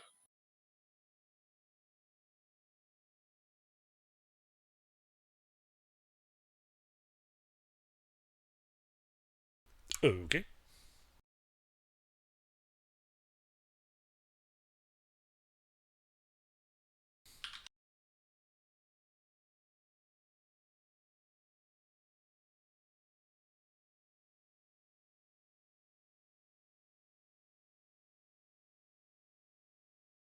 And we also do have the 3 crates of bronze still. Mm-hmm. No, I was just passing that information on to Under. Okay. Sounds good to me. So yeah, after we sell the stuff, I think we spend the night in town and see what the morning brings.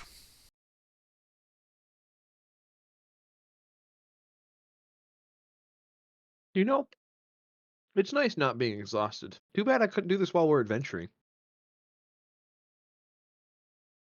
Well, it's exhausting work.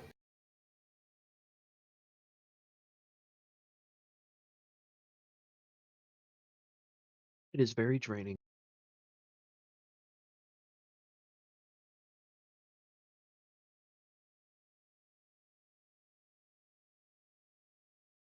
So, from here to Urkaresh, or is Urkaresh the little town? Urkaresh is a larger city, walled city. Okay. This is rapidly becoming Road 2. As in, like, Road to Urkaresh. Is there a connecting trade route between the two cities?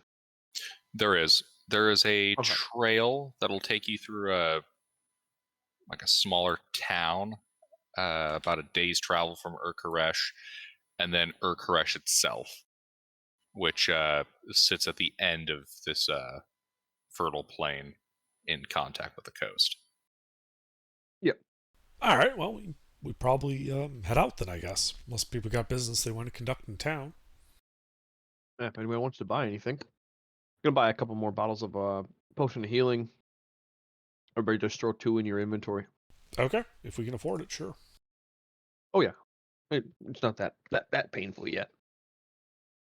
Honestly, your scribing last session or whatever 2 or 3 sessions ago was actually way more expensive than anything we've actually purchased.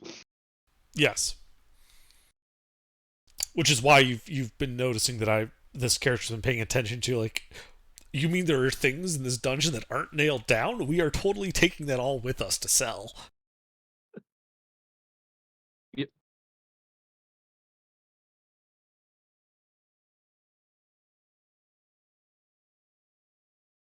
But I'm including you, Mister, in that count.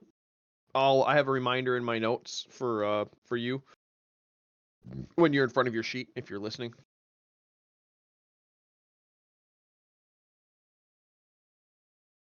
He did say he was, traveling busy somewhere, so. Yeah. I was just if he by chance was. What did you say, Ruffles? I said that I'm gonna remind you next session when you're in front of your sheet. Like I have a separate note noted in my ready notes. But I got potions of healing, so you got some in your inventory. Ah, good. Yeah, they're always nice to have. Especially because I have no healing. I'm a barbarian. Yeah. Mm-hmm. And I would suggest we Good all way to put get people those, up. in pouches on our belts, and we make sure everybody knows where everyone's potions are should one of us, need them. Mine are I'm taking naturally one. in hidden pockets. The problem with But them I let being in hidden pockets is if we don't know where they are, we can't Yeah, use but them I to let bring you people know back where up. those 2 hidden pockets are.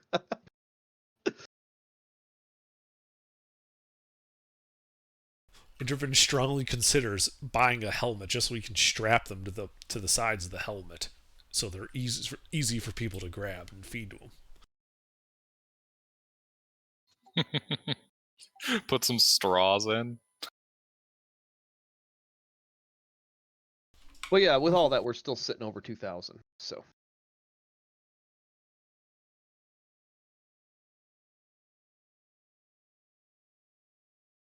Well, right. I was gonna buy navigation tools, so we got an extra compass just laying around. But other than that, yeah, no. I mean, like for petty purchasing anything that's PHB, I'll just note the price and do all of that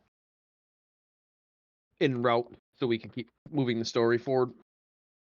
Don't need to wait around for buying, gimmicky shit.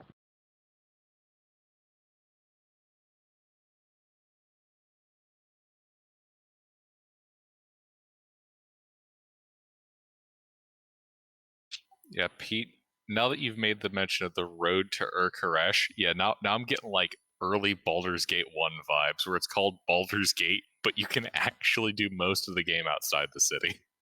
Hmm. Actually, under real quick, do you think it'd be a good idea to just grab like 2 climbers kits and throw them in the wagon? That probably isn't a bad idea. If we end up in the mountains again, without a wild-shaped bear, for some reason. Like I said, that's a good idea.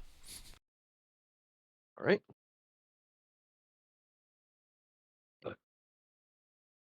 I'm gonna have to flip-flop my utility and loot sell because my utility list is getting so long.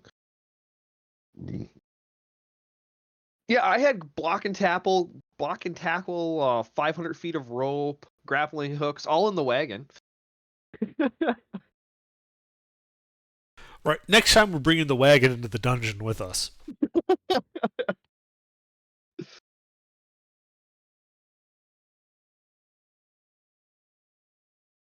I mean, we do also have 10 extra empty, barrels.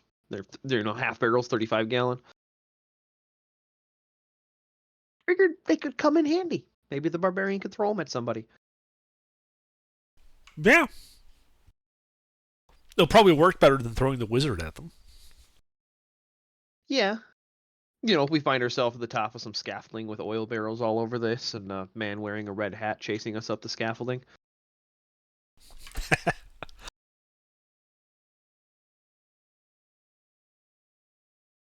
But anyway, I think we set out in the morning after doing a little bit of shopping and start heading for Urkaresh. Yep. We're on the road to Urkaresh. Not hell, Urkaresh. Not hell yet. Give it time.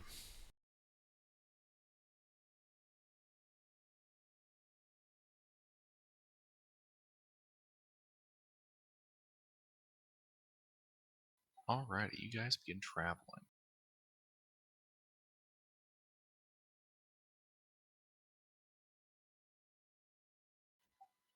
Let's see here. Yeah, okay. So you guys follow the trail you used to get from Morton to Urkaresh. This will pass through a coastal town called Ashal after about, what would that be? 1, 2, 3, 4, 5, 6, 7, 8, 9, 10.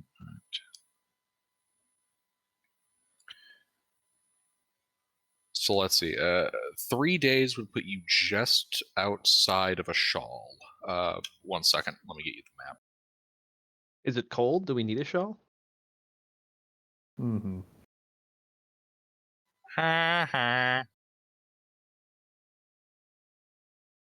Under, do you have a magnifying glass? No.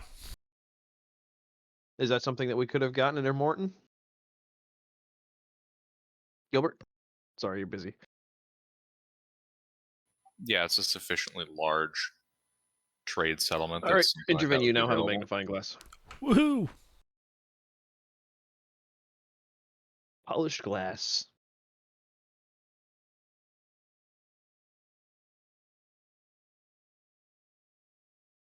God, I fucking hate the roads coming out of Urkaresh. Well, talk to the guy who drew the map up. I know.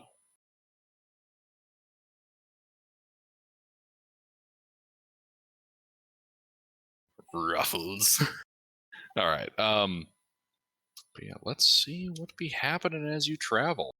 This actually makes a lot of sense. Like, the road could very easily bypass the city, but they didn't build it that way because they want commerce. There's also a river there, so Urkaresh, like the city, might also be like the bridge to go across it. True. This might be the only river crossing for a while.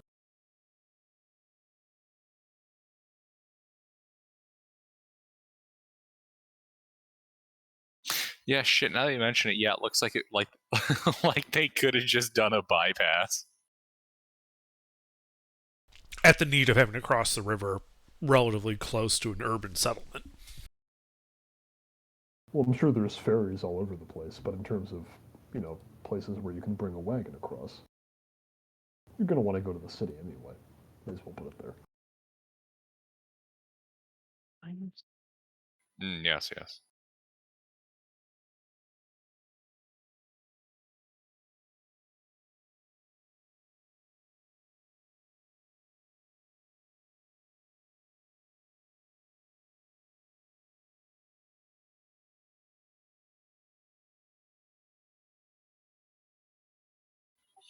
Alrighty.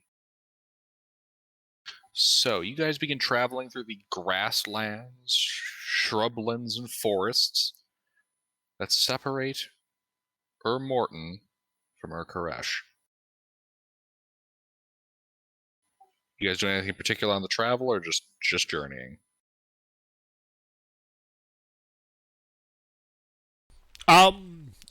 Just journeying for me.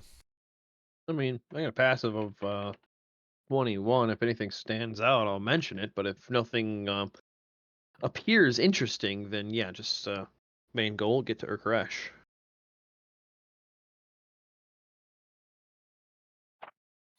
Alrighty, yeah. you guys travel fairly uninterrupted. There's the odd, merchant caravan that you cross, heading from a Shawl to Morton. And then that kind of dries up.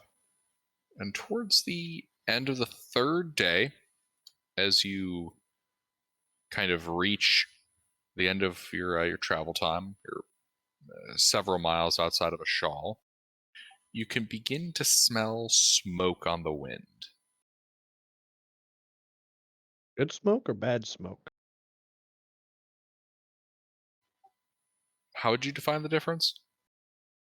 Well, typically when buildings and structures burn, it's got more of a dark smell to it. If it's just a woodland fire or somebody having a really big bonfire, you'd have more of just a wood smell to it because you're only burning wood. The structures are wattle and daub, right? For the most part. Yeah, it smell like shit. Yeah, it smells like burning shit if the buildings are burning. Otherwise, it just smells like wood. Well, yeah. It's good that you do mention that because it does kind of smell like burning shit and other stuff coming from upwind. Is that towards a Shawl or away from it? That is towards a Shawl.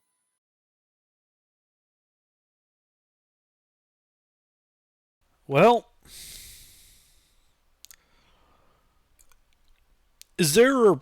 I know on your map you depict this as grassland, but is there any undulation at all that would let us get like a high point to see down at the village without having to approach it on the road directly?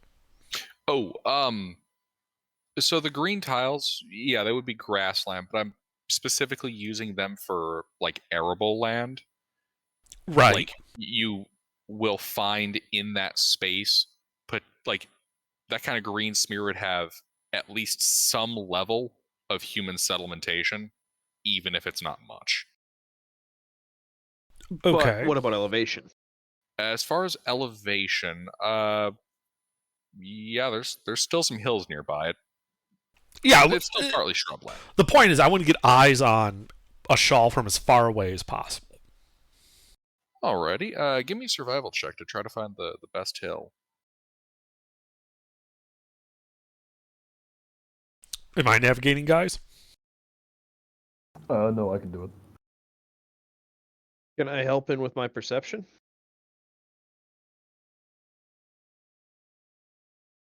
Like, I'll come up with the idea, but implementing it... well, let's just say you're basically asking the librarian to plot out, wilderness survival. I mean, if you know where we're going, I can apply that to the actual landscape.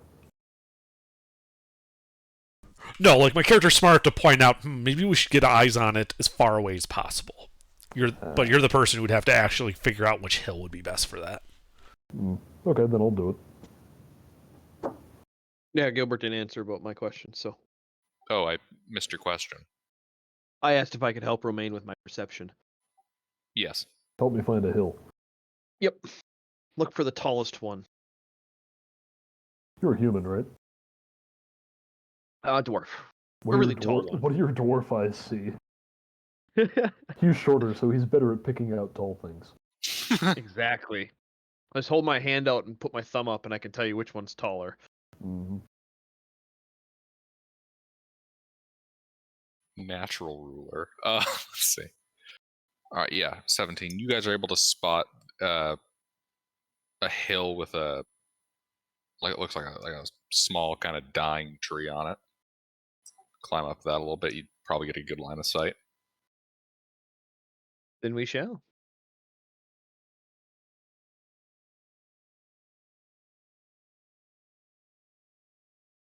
Yeah, you can see from here. It looks like the town of a Shawl is on fire. Hmm. Does it look like raiders, or is it just like somebody left the campfire burning too long kind of fire? Generally speaking, you're not going to have a town like this light up quite that easily over a campfire. So we can see attackers of some kind. At this distance, you cannot make out attackers, but there is Banners? like way too much flame, and it's way too dispersed flame for it to be some kind of accident. Any sound see the water carrying from on here? the wind? Too many people at once. Any sound on the wind? Yeah. Not really at this distance. Okay. And Rourke? Can we see the water from this hill? Not really. I think we should rotate anti-clockwise and get a position that we can see the water a little bit better. Clockwise might be a better direction to move. For a second, when you said rotate, I thought you were going to say alpha or some shit. No, but yeah, we can rotate clockwise. You're saying look across the city? Well, it's more... So, we're approaching from the south towards the Shawl. If we rotate clockwise, we do not put a potential enemy force between us and the next city. If we have to run, we have a direct shot to the next city. Can we see any buildings that aren't on fire? Again, you guys are probably a good 2 or 3 miles away. Right. Is this you can see the smoke and the flames, but you cannot pick out details. Okay. But we can see we can see it all the way to the ground, right? Like we can tell that there is an urban settlement there. Correct. Is it walled? Is it a fortified settlement? It is not. Okay.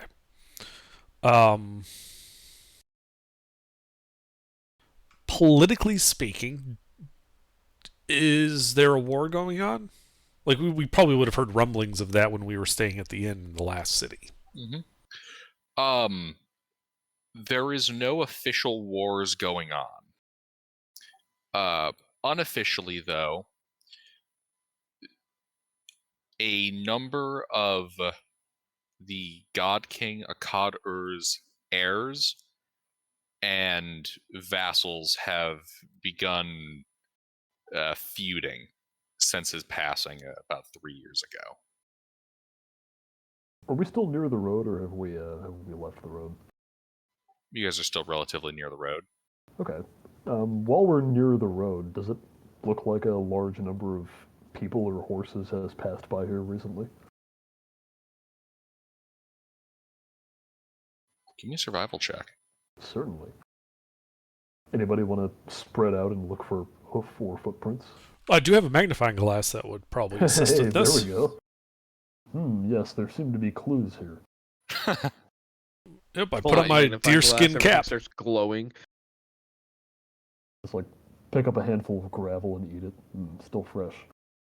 They were here an hour ago.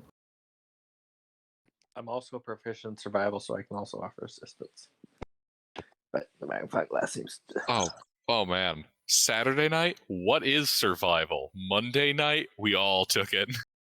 Nah, I didn't take it. Despite being proficient, I'm still at 0. All right, so Romaine. Yes, they were both masters. One of the victor fled this way. Or, no, that doesn't make sense. Actually, that's not an entirely inaccurate statement. What you do detect here is that a rather large group of people moved through this area attempting to maintain a low profile. And they did a pretty reasonable job at it. Can I tell the direction? North. Okay, well, that answers that question. That means they came from where we are. So if there's any left who aren't in the city, they've either moved on towards Air Koresh or we'll run into them first. So, my character's relatively well read, yeah? Yeah. So, typical tactics in these types of feuds. Are they generally going to be holding a city, or just kind of like in an effort to like seize a point of control? Or is this more of a chevauché where they're just burning everything and moving as quickly as they can? So, generally speaking, especially in this northern area of the Nagramore frontier, uh, most of the warfare is going to be predominantly siege, with some field battles where they are attempting to take and hold crossings by the rivers and like strategic farmland. There is generally not a history of just razing settlements to the ground.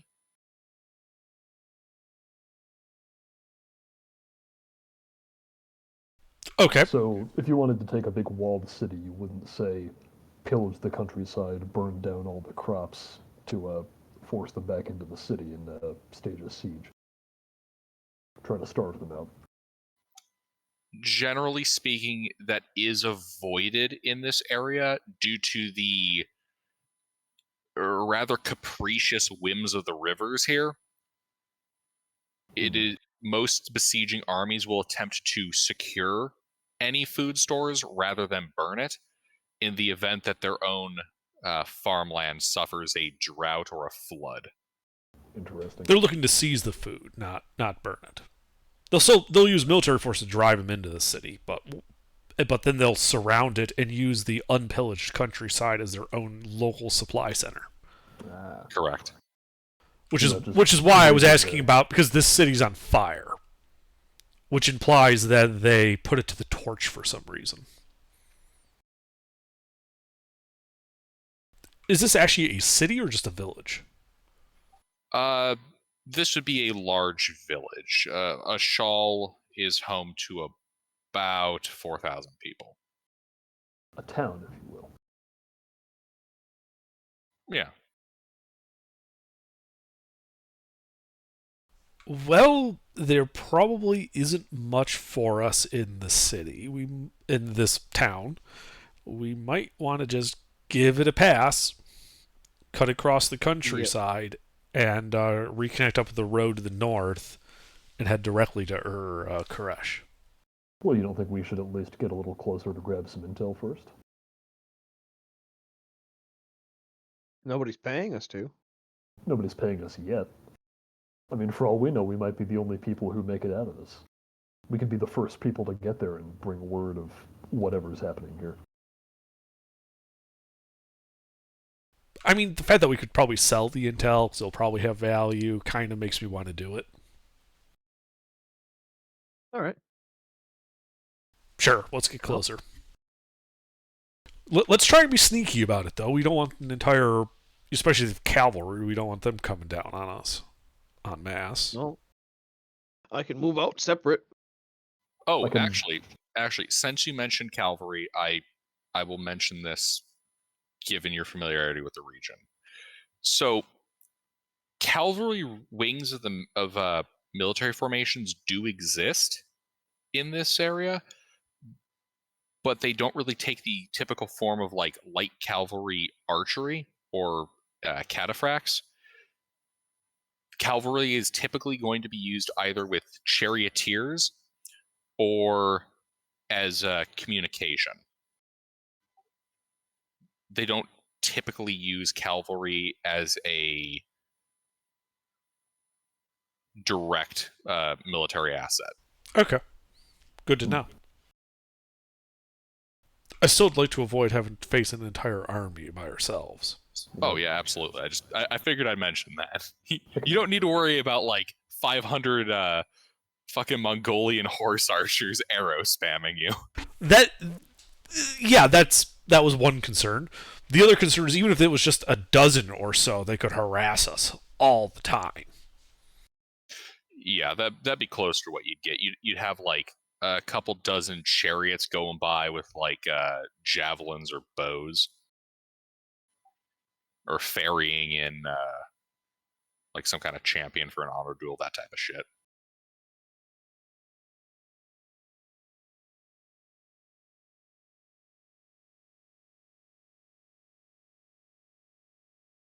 All right. Well, Yeah.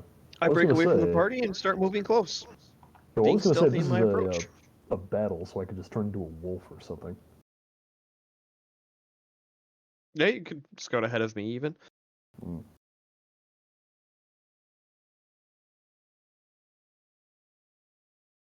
Actually, yeah, wait, let me see. Is there anything that's CR1 that's a wolf? Now you said the city was like a couple miles away, right? Yeah. Okay. So, yeah, I'll let them get a couple 100 feet ahead of me, and then I'll start following with the wagon train. Alrighty. Who's taking up the vanguard? I think Romaine's still looking for something to wild shape into that's reasonably good. But he will most likely be wild shaped out in front of myself. Hmm.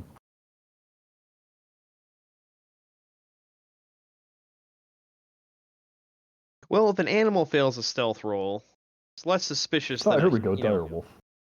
There you go. Yeah. I mean, that's a big Less fucking suspicious. wolf, but I it's mean, a large there's a big creature. fucking forest right there. I mean, It's not terribly far. I mean, what are the tiles? 10 or 6? What are the small tiles, Gilbert? Oh, each small tile is 6 miles.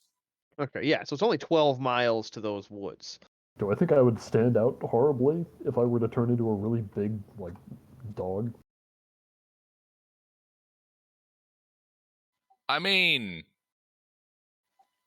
not terribly in this region. Okay. I mean, depending on what I've seen, I Dire could also... animals are relatively common here on the Nagromor frontier. Ah, okay. I mean, there's also, like, lions and tigers and bears. Oh my. Right, except, for them it's dire lions and dire tigers and dire bears, oh my. Hey, I'll take the stat blocks for those. Is a dire large? The dire wolf? Yeah. I mean, Some Dark could Souls hide shit on right your there. you could hide on your back. Good. We'd stand out a bit more, though. No, I have a 5-foot square catfish skin I can cover myself with that would obscure my shape a little bit better. Well, I mean more in the sense that I want to just look like a regular animal that wandered over to go eat some bodies.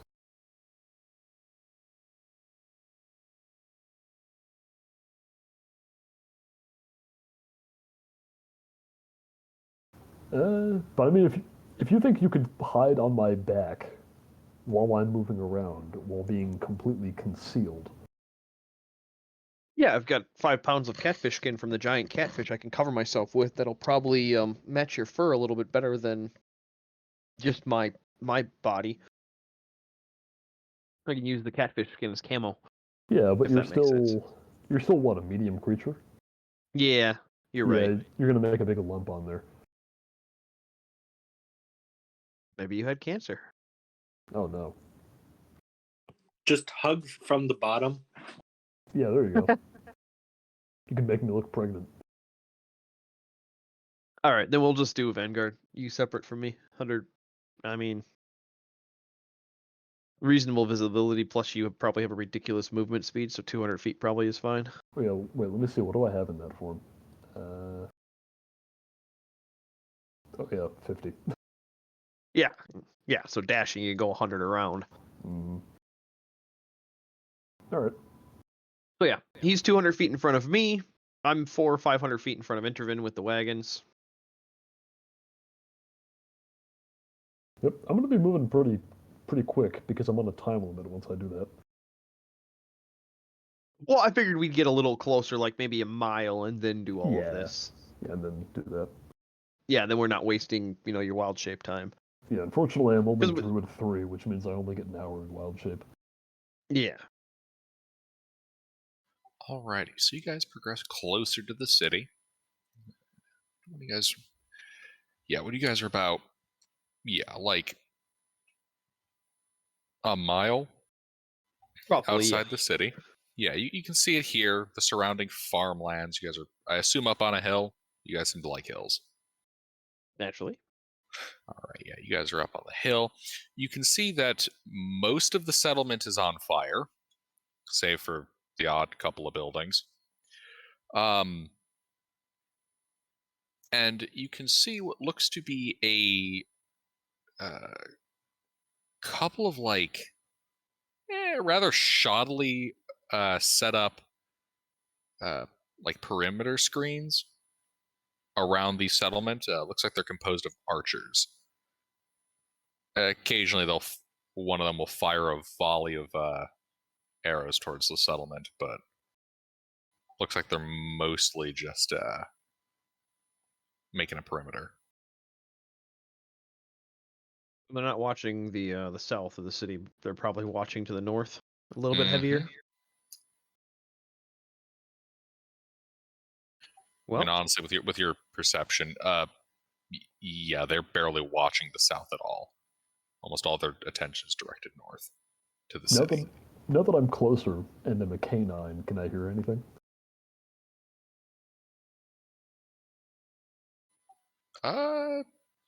Mostly you're hearing the crackling of flame. You occasionally do hear shouts and screams on the wind.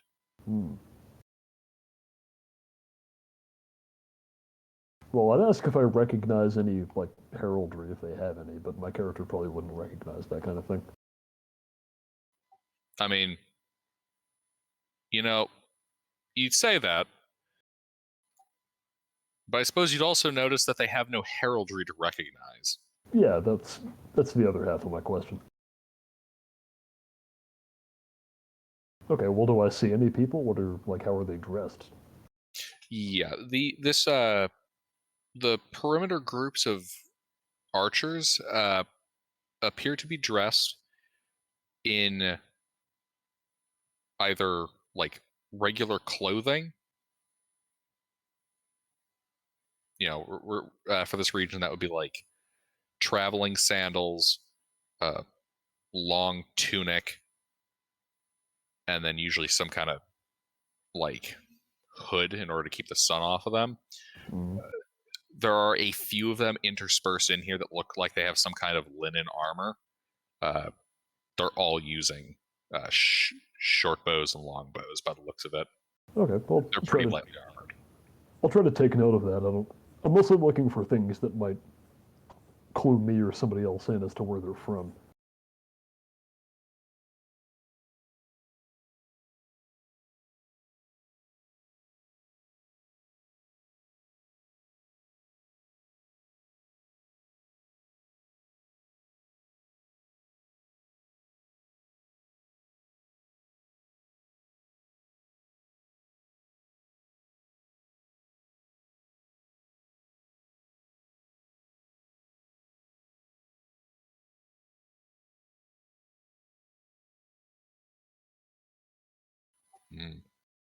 Was that a question or? Well, I mean, do they have any kind of like identifying characteristics? Nothing out of the ordinary for this region. They are dressed in a manner consistent with like a skirmisher in this region. Okay. Like uniformed armies aren't really a thing in this area. Right. A lot of people are going to show up to the military with like their everyday clothes and a weapon.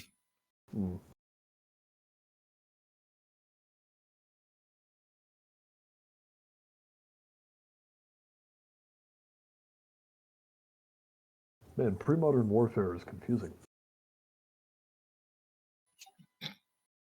would you believe they don't even get paid? Well, they get paid on commission. It's better than getting paid. I mean, I suppose in a way, yeah. Paid on commission. What's the commission? Whatever loot you claim from the sacked location. No, it's war crimes. The best part is, in some cases, you can get your war crimes and your pay in the same act. Yeah, that's why they call it on commission, because you get paid on commission of war crimes. Alrighty. So what are you guys doing? Well, I think we got enough information.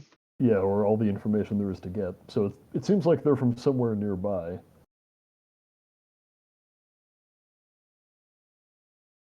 Yeah, so if their attention is all to the north, and from our, perception on this hill, a mile away, do I see any positions where I could get close enough to hear communications with Mastermind? Because I can read lips as long as I can see them, but obviously not from a mile away. Well, this is mostly, as you get around the city, flat irrigated farmland. So there are irrigation canals that I suppose you could slip through if you wanted to, or you could try to slip through like the wheat or barley fields. Well, It's entirely I would, possible. I would probably ask Intervin, do you want me to get closer? That's probably a good idea. Get as much information But as we can. yeah. That being said, I can also cast invisibility on you. That would probably be really handy for going through the barley fields. I figured you might appreciate that.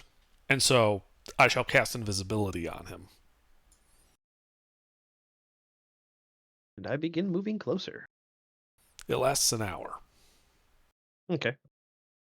Well, I only have to go a mile, so I'll just kind of keep a mental track of like 20 minutes or so, and then start heading back. That way, if I run into issues, I got extra time.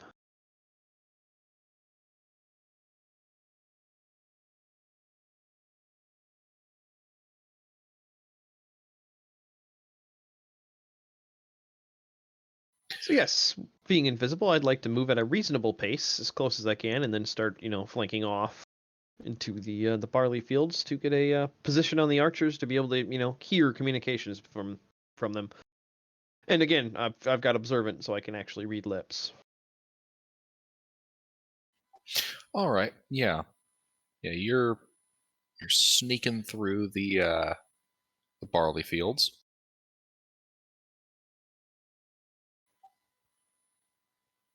Yeah. You kind of reach a section near one of these rather shoddily created perimeters. I like to stay like 80 to 100 feet away, outside of people's typical perception. Mm-hmm. What's your dark vision? It's nighttime. Mm-hmm. 60 feet. So then I will get within 60 feet. Okay. I was They don't going to have torches say or anything lit? they do not. Okay. Then yeah, 60 feet. Alrighty. Yeah. You sneak up. You read their lips. The couple that are talking are engaging in mostly idle small talk.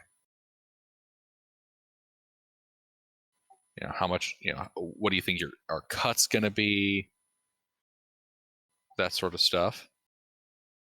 All right. Are they giving off mercenary vibes or army vibes? Like commissioned farmers, or they look like they do this a lot? Yeah, give me a second on that Based on one. the conversation I'm picking up on. Yeah, so you hear them talking a lot about, what kind of cut you think they're getting. From what you're also reading, some of these guys appear a little unclear as to why they're burning down the city.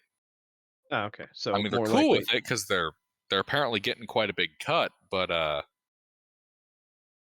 but they're most likely not mercenaries who don't question why. They're more likely a army. What do you call it? Conscripts. unclear. Well, if they're questioning conscripts why with they're slight- attacking this, well, if they're questioning why they're attacking this city, if a mercenary is getting paid, they're not questioning why. Oh, they know they're getting paid. They're just more confused why they're burning the settlement. Remember, warfare Oh, in this area yep, does yep, not yep. typically destroy the It's settlements normally. abnormal for them to destroy it. Gotcha. Okay. Yep. That's why Then there's the yeah, odd questioning of it. could I from this range make a insight check to see if I can better determine whether they're conscript or mercenary? Oh yeah, give me an insight check.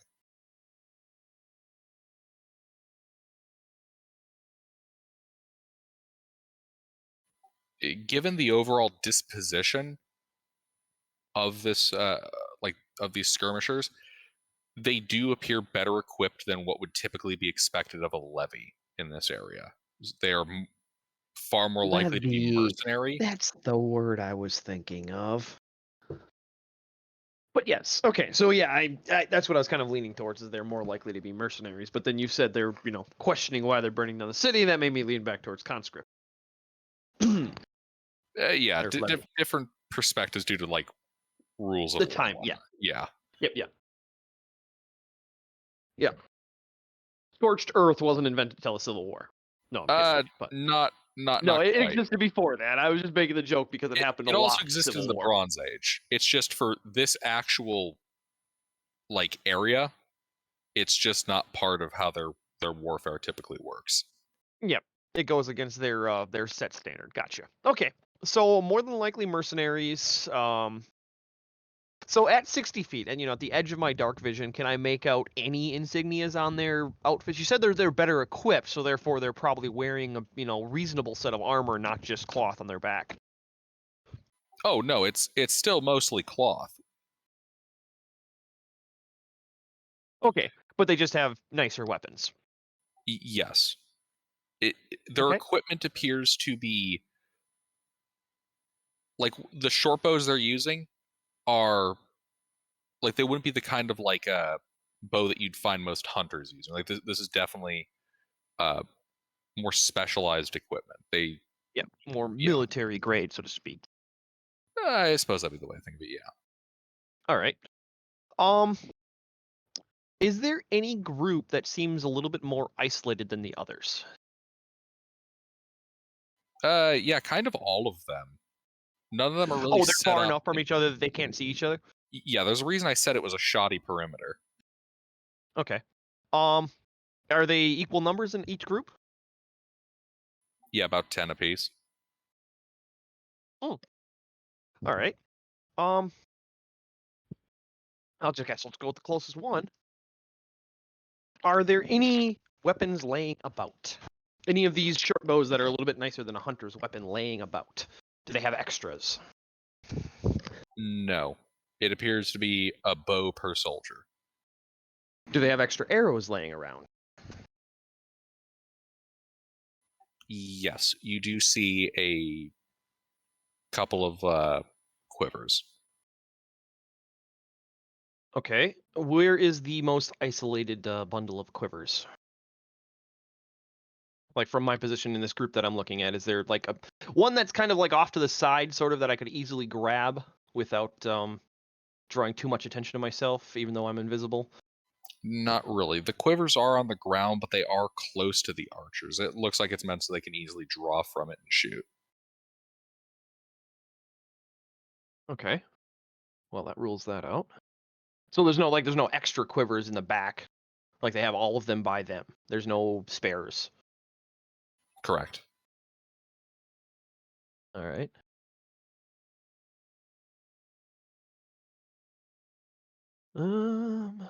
I got nothing. I was thinking of possibly getting an arrow, because then you could tell manufacturing. Not all arrows are made the same. I mean, I could go try. Yeah, fuck it. I want to steal one arrow. All right.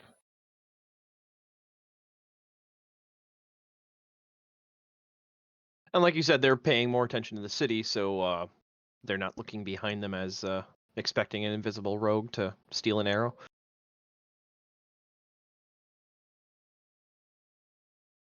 Sorry, I got some background stuff going on. Could you repeat? Basically, I said that their attention is focused on more towards the settlement, not not behind them, expecting an invisible rogue to snatch up an arrow or two from their quivers. Does anybody expect the invisible rogue to steal an arrow from their quiver? All right, give me a stealth check.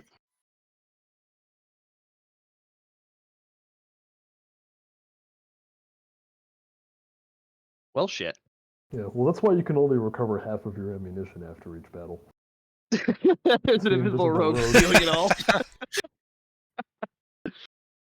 Oh. Alrighty. Yeah, you were like right next to one of these dudes, and he just doesn't notice you. Sweet. Alrighty. Now I'd like to sample the goods. Now a sleight of wait, what? I said I'd like to sample the goods. I don't know if that's a euphemism or not. Yeah, what does that mean in this context? Do you want them to shoot you? No, I'd like to steal an arrow or, No. a quiver. Alrighty. Well, what are you taking? A quiver or an arrow? I mean, if I'm, that blatantly quiet, I think I'm going to go for a whole quiver. Like, if they have several quivers by each archer, probably I'll just try, grabbing up an entire quiver instead of trying to pull an arrow out, if that makes sense. Like, it'd be easier to just grab onto the quiver, relying on the invisibility spell to turn it invisible when he's not looking, instead of trying to pull a single arrow out, if that makes sense. Mm-hmm. All right, give me your sleight of hand check. I take 2 quivers. You take a quiver.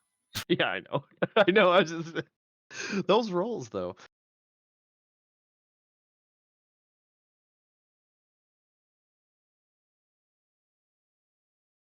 Then yeah, with the quiver, I'll start making my way back to the party before my invisibility runs out.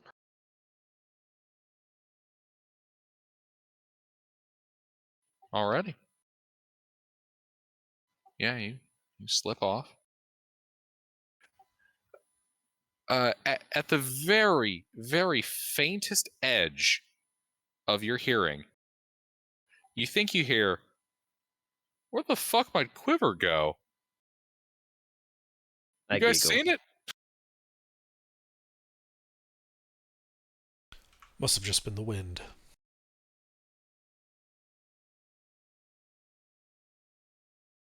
Oh, I should have left an IOU. That would have been funnier. But no, then they would be looking for us. Anyway. Leave a little note. Thanks for the arrows.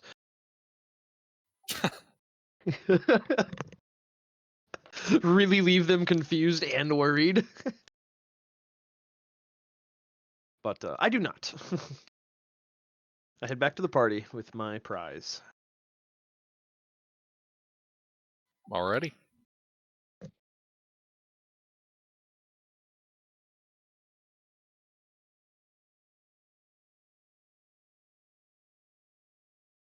You make it back. All right, I think we rotate clockwise and move around out of their line of sight. Yep. Get a skirt around the whole place. Taking the less optimal, more scenic route. Mm-hmm. Yeah, just like as close to the edge of the swamp as we can reasonably get the cart through. The swamp? Isn't that what's around the edge of the city? Is that not Marsh. swamp? Marsh? Whatever. There's like 6 miles between a shawl and the nearest point of marsh. Yeah, Okay, we'd be on well, mostly grassland. Yeah, well, still, we don't want to get spotted. We've got this big cart. Yeah, okay, fair enough, fair enough. I was just more confused by what you meant, because, like, in order to get close to the marsh, they'd have to completely get past this. What are they talking about? Yeah, we'll head back out to that 3-mile area and start heading around the city or the settlement that way, using the hills for cover.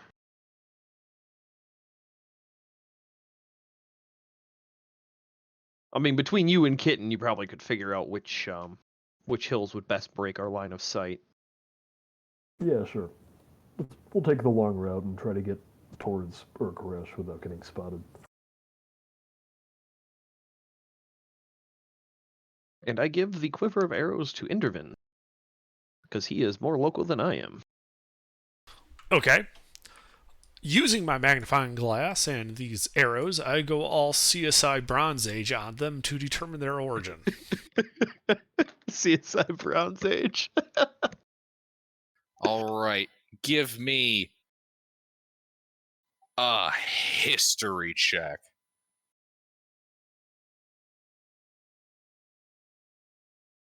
Indeed, yes, these are iron arrowheads. Mm-hmm. Mm-hmm.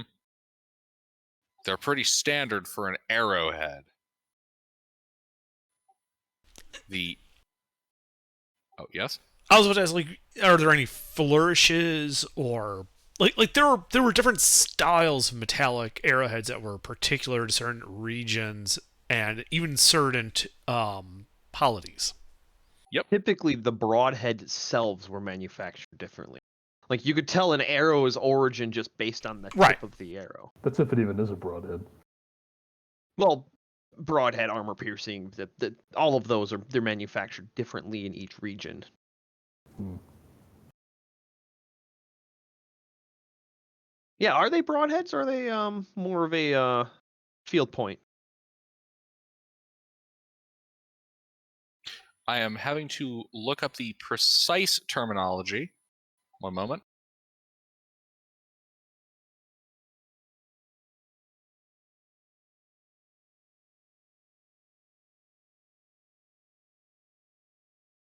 I'm just imagining it'd be a two-blade broadhead. I know, I want to make sure I'm using the right word. Because believe it or not, for all the detail I do write up on shit, this is actually not something I considered. Me stealing a quiver of arrows? No. Let me put it this way: the exact details of like people's dress and like organization structure, I considered. I did not actually consider the specific workmanship between different polities when it came to arrowhead design.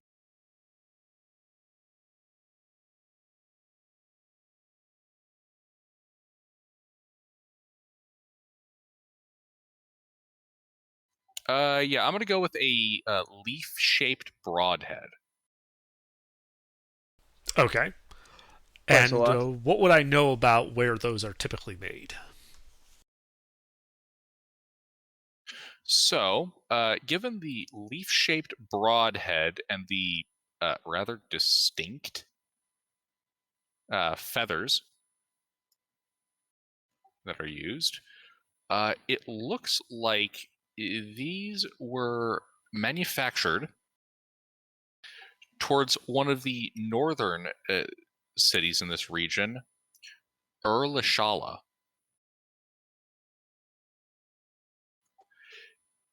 It's a walled city located in a uh, rather vibrant valley. About, let's see here,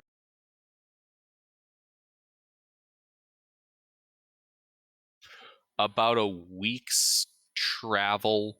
Honestly, given the winding nature, it's probably closer to like 10 days. About 10 days travel north of Urkaresh. And I'm guessing that Wait, Urshala one second, Underdark. and Sorry, one oh, second. go ahead.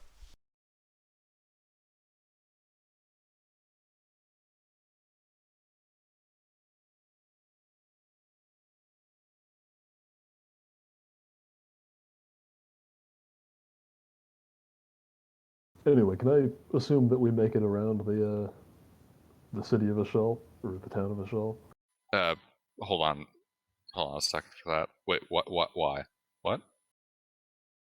Oh no, then keep doing what you're doing. Okay, yes, sorry, it's three things have come up now. Underdark, could you continue with what you're asking? My apologies. Uh, so this other city that they're from, I'm sorry I missed the name. And Urkaresh, are they controlled by different siblings of the local rulers? Yes, Urlashala and Urkaresh are controlled by different heirs. Or rather,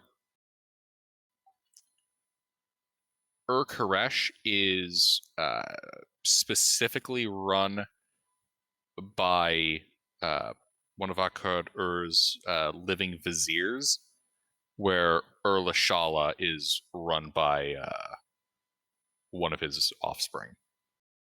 Okay. And is this generally is succession dealt with similar to the old like Abyssiad sultanates, where the offspring would ensure that there was only one heir to inherit?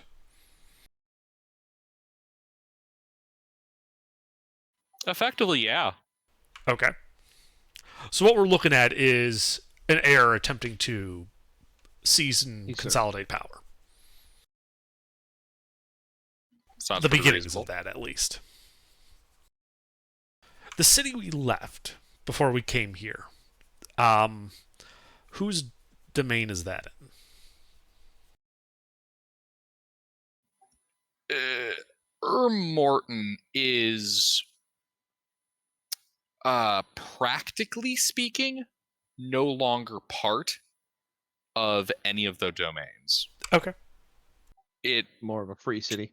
is sort of, although was ultimately subdued by Akkad-ur. They, due to their geography, kind of exist towards the periphery of this kingdom and have been able to leverage economic weight in order to acquire rights and privileges not typical of most of the city-states. Yeah, okay. I was just checking. Alright, yeah, we should just head for Urkaresh with this then. You're saying Morton is Petra.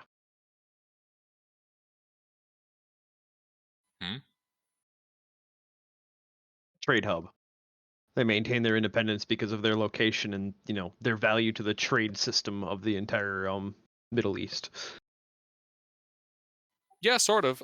Morton has a standing threat with basically anyone that fucks with them, and it's the tin mine's gonna go by if someone tries to subvert their sovereignty. Yeah, so not exactly the trade monopoly of frankincense and myrrh, but more so tin.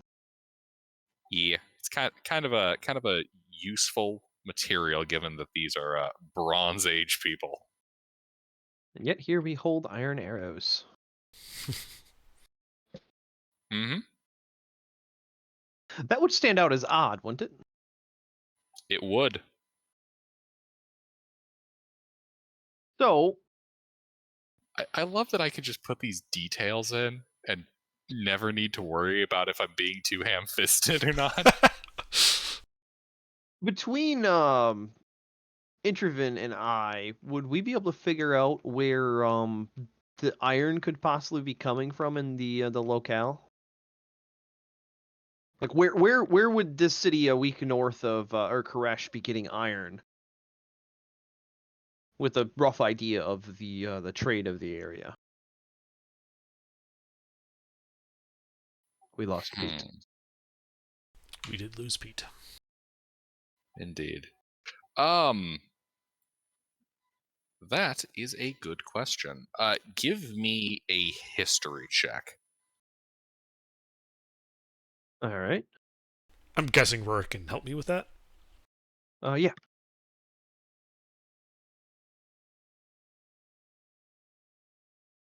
Nuts. So,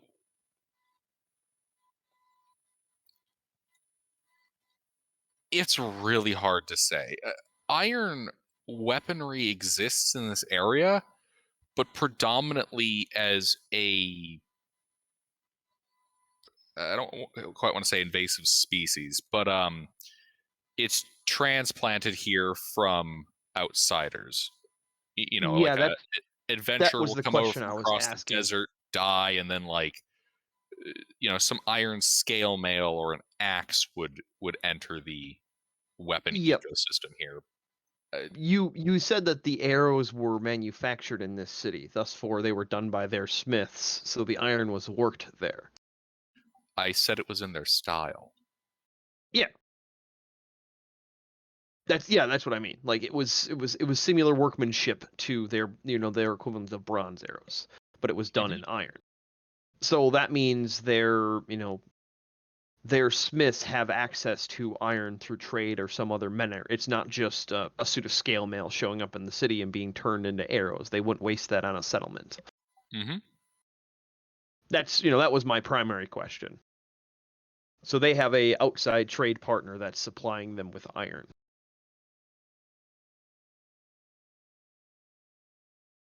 From the sound of it.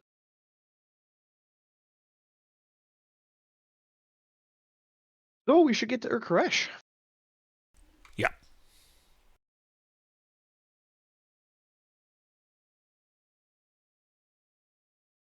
Alrighty, so you guys circumvent the burning town of Ashal. And I think we'll call it there for the night.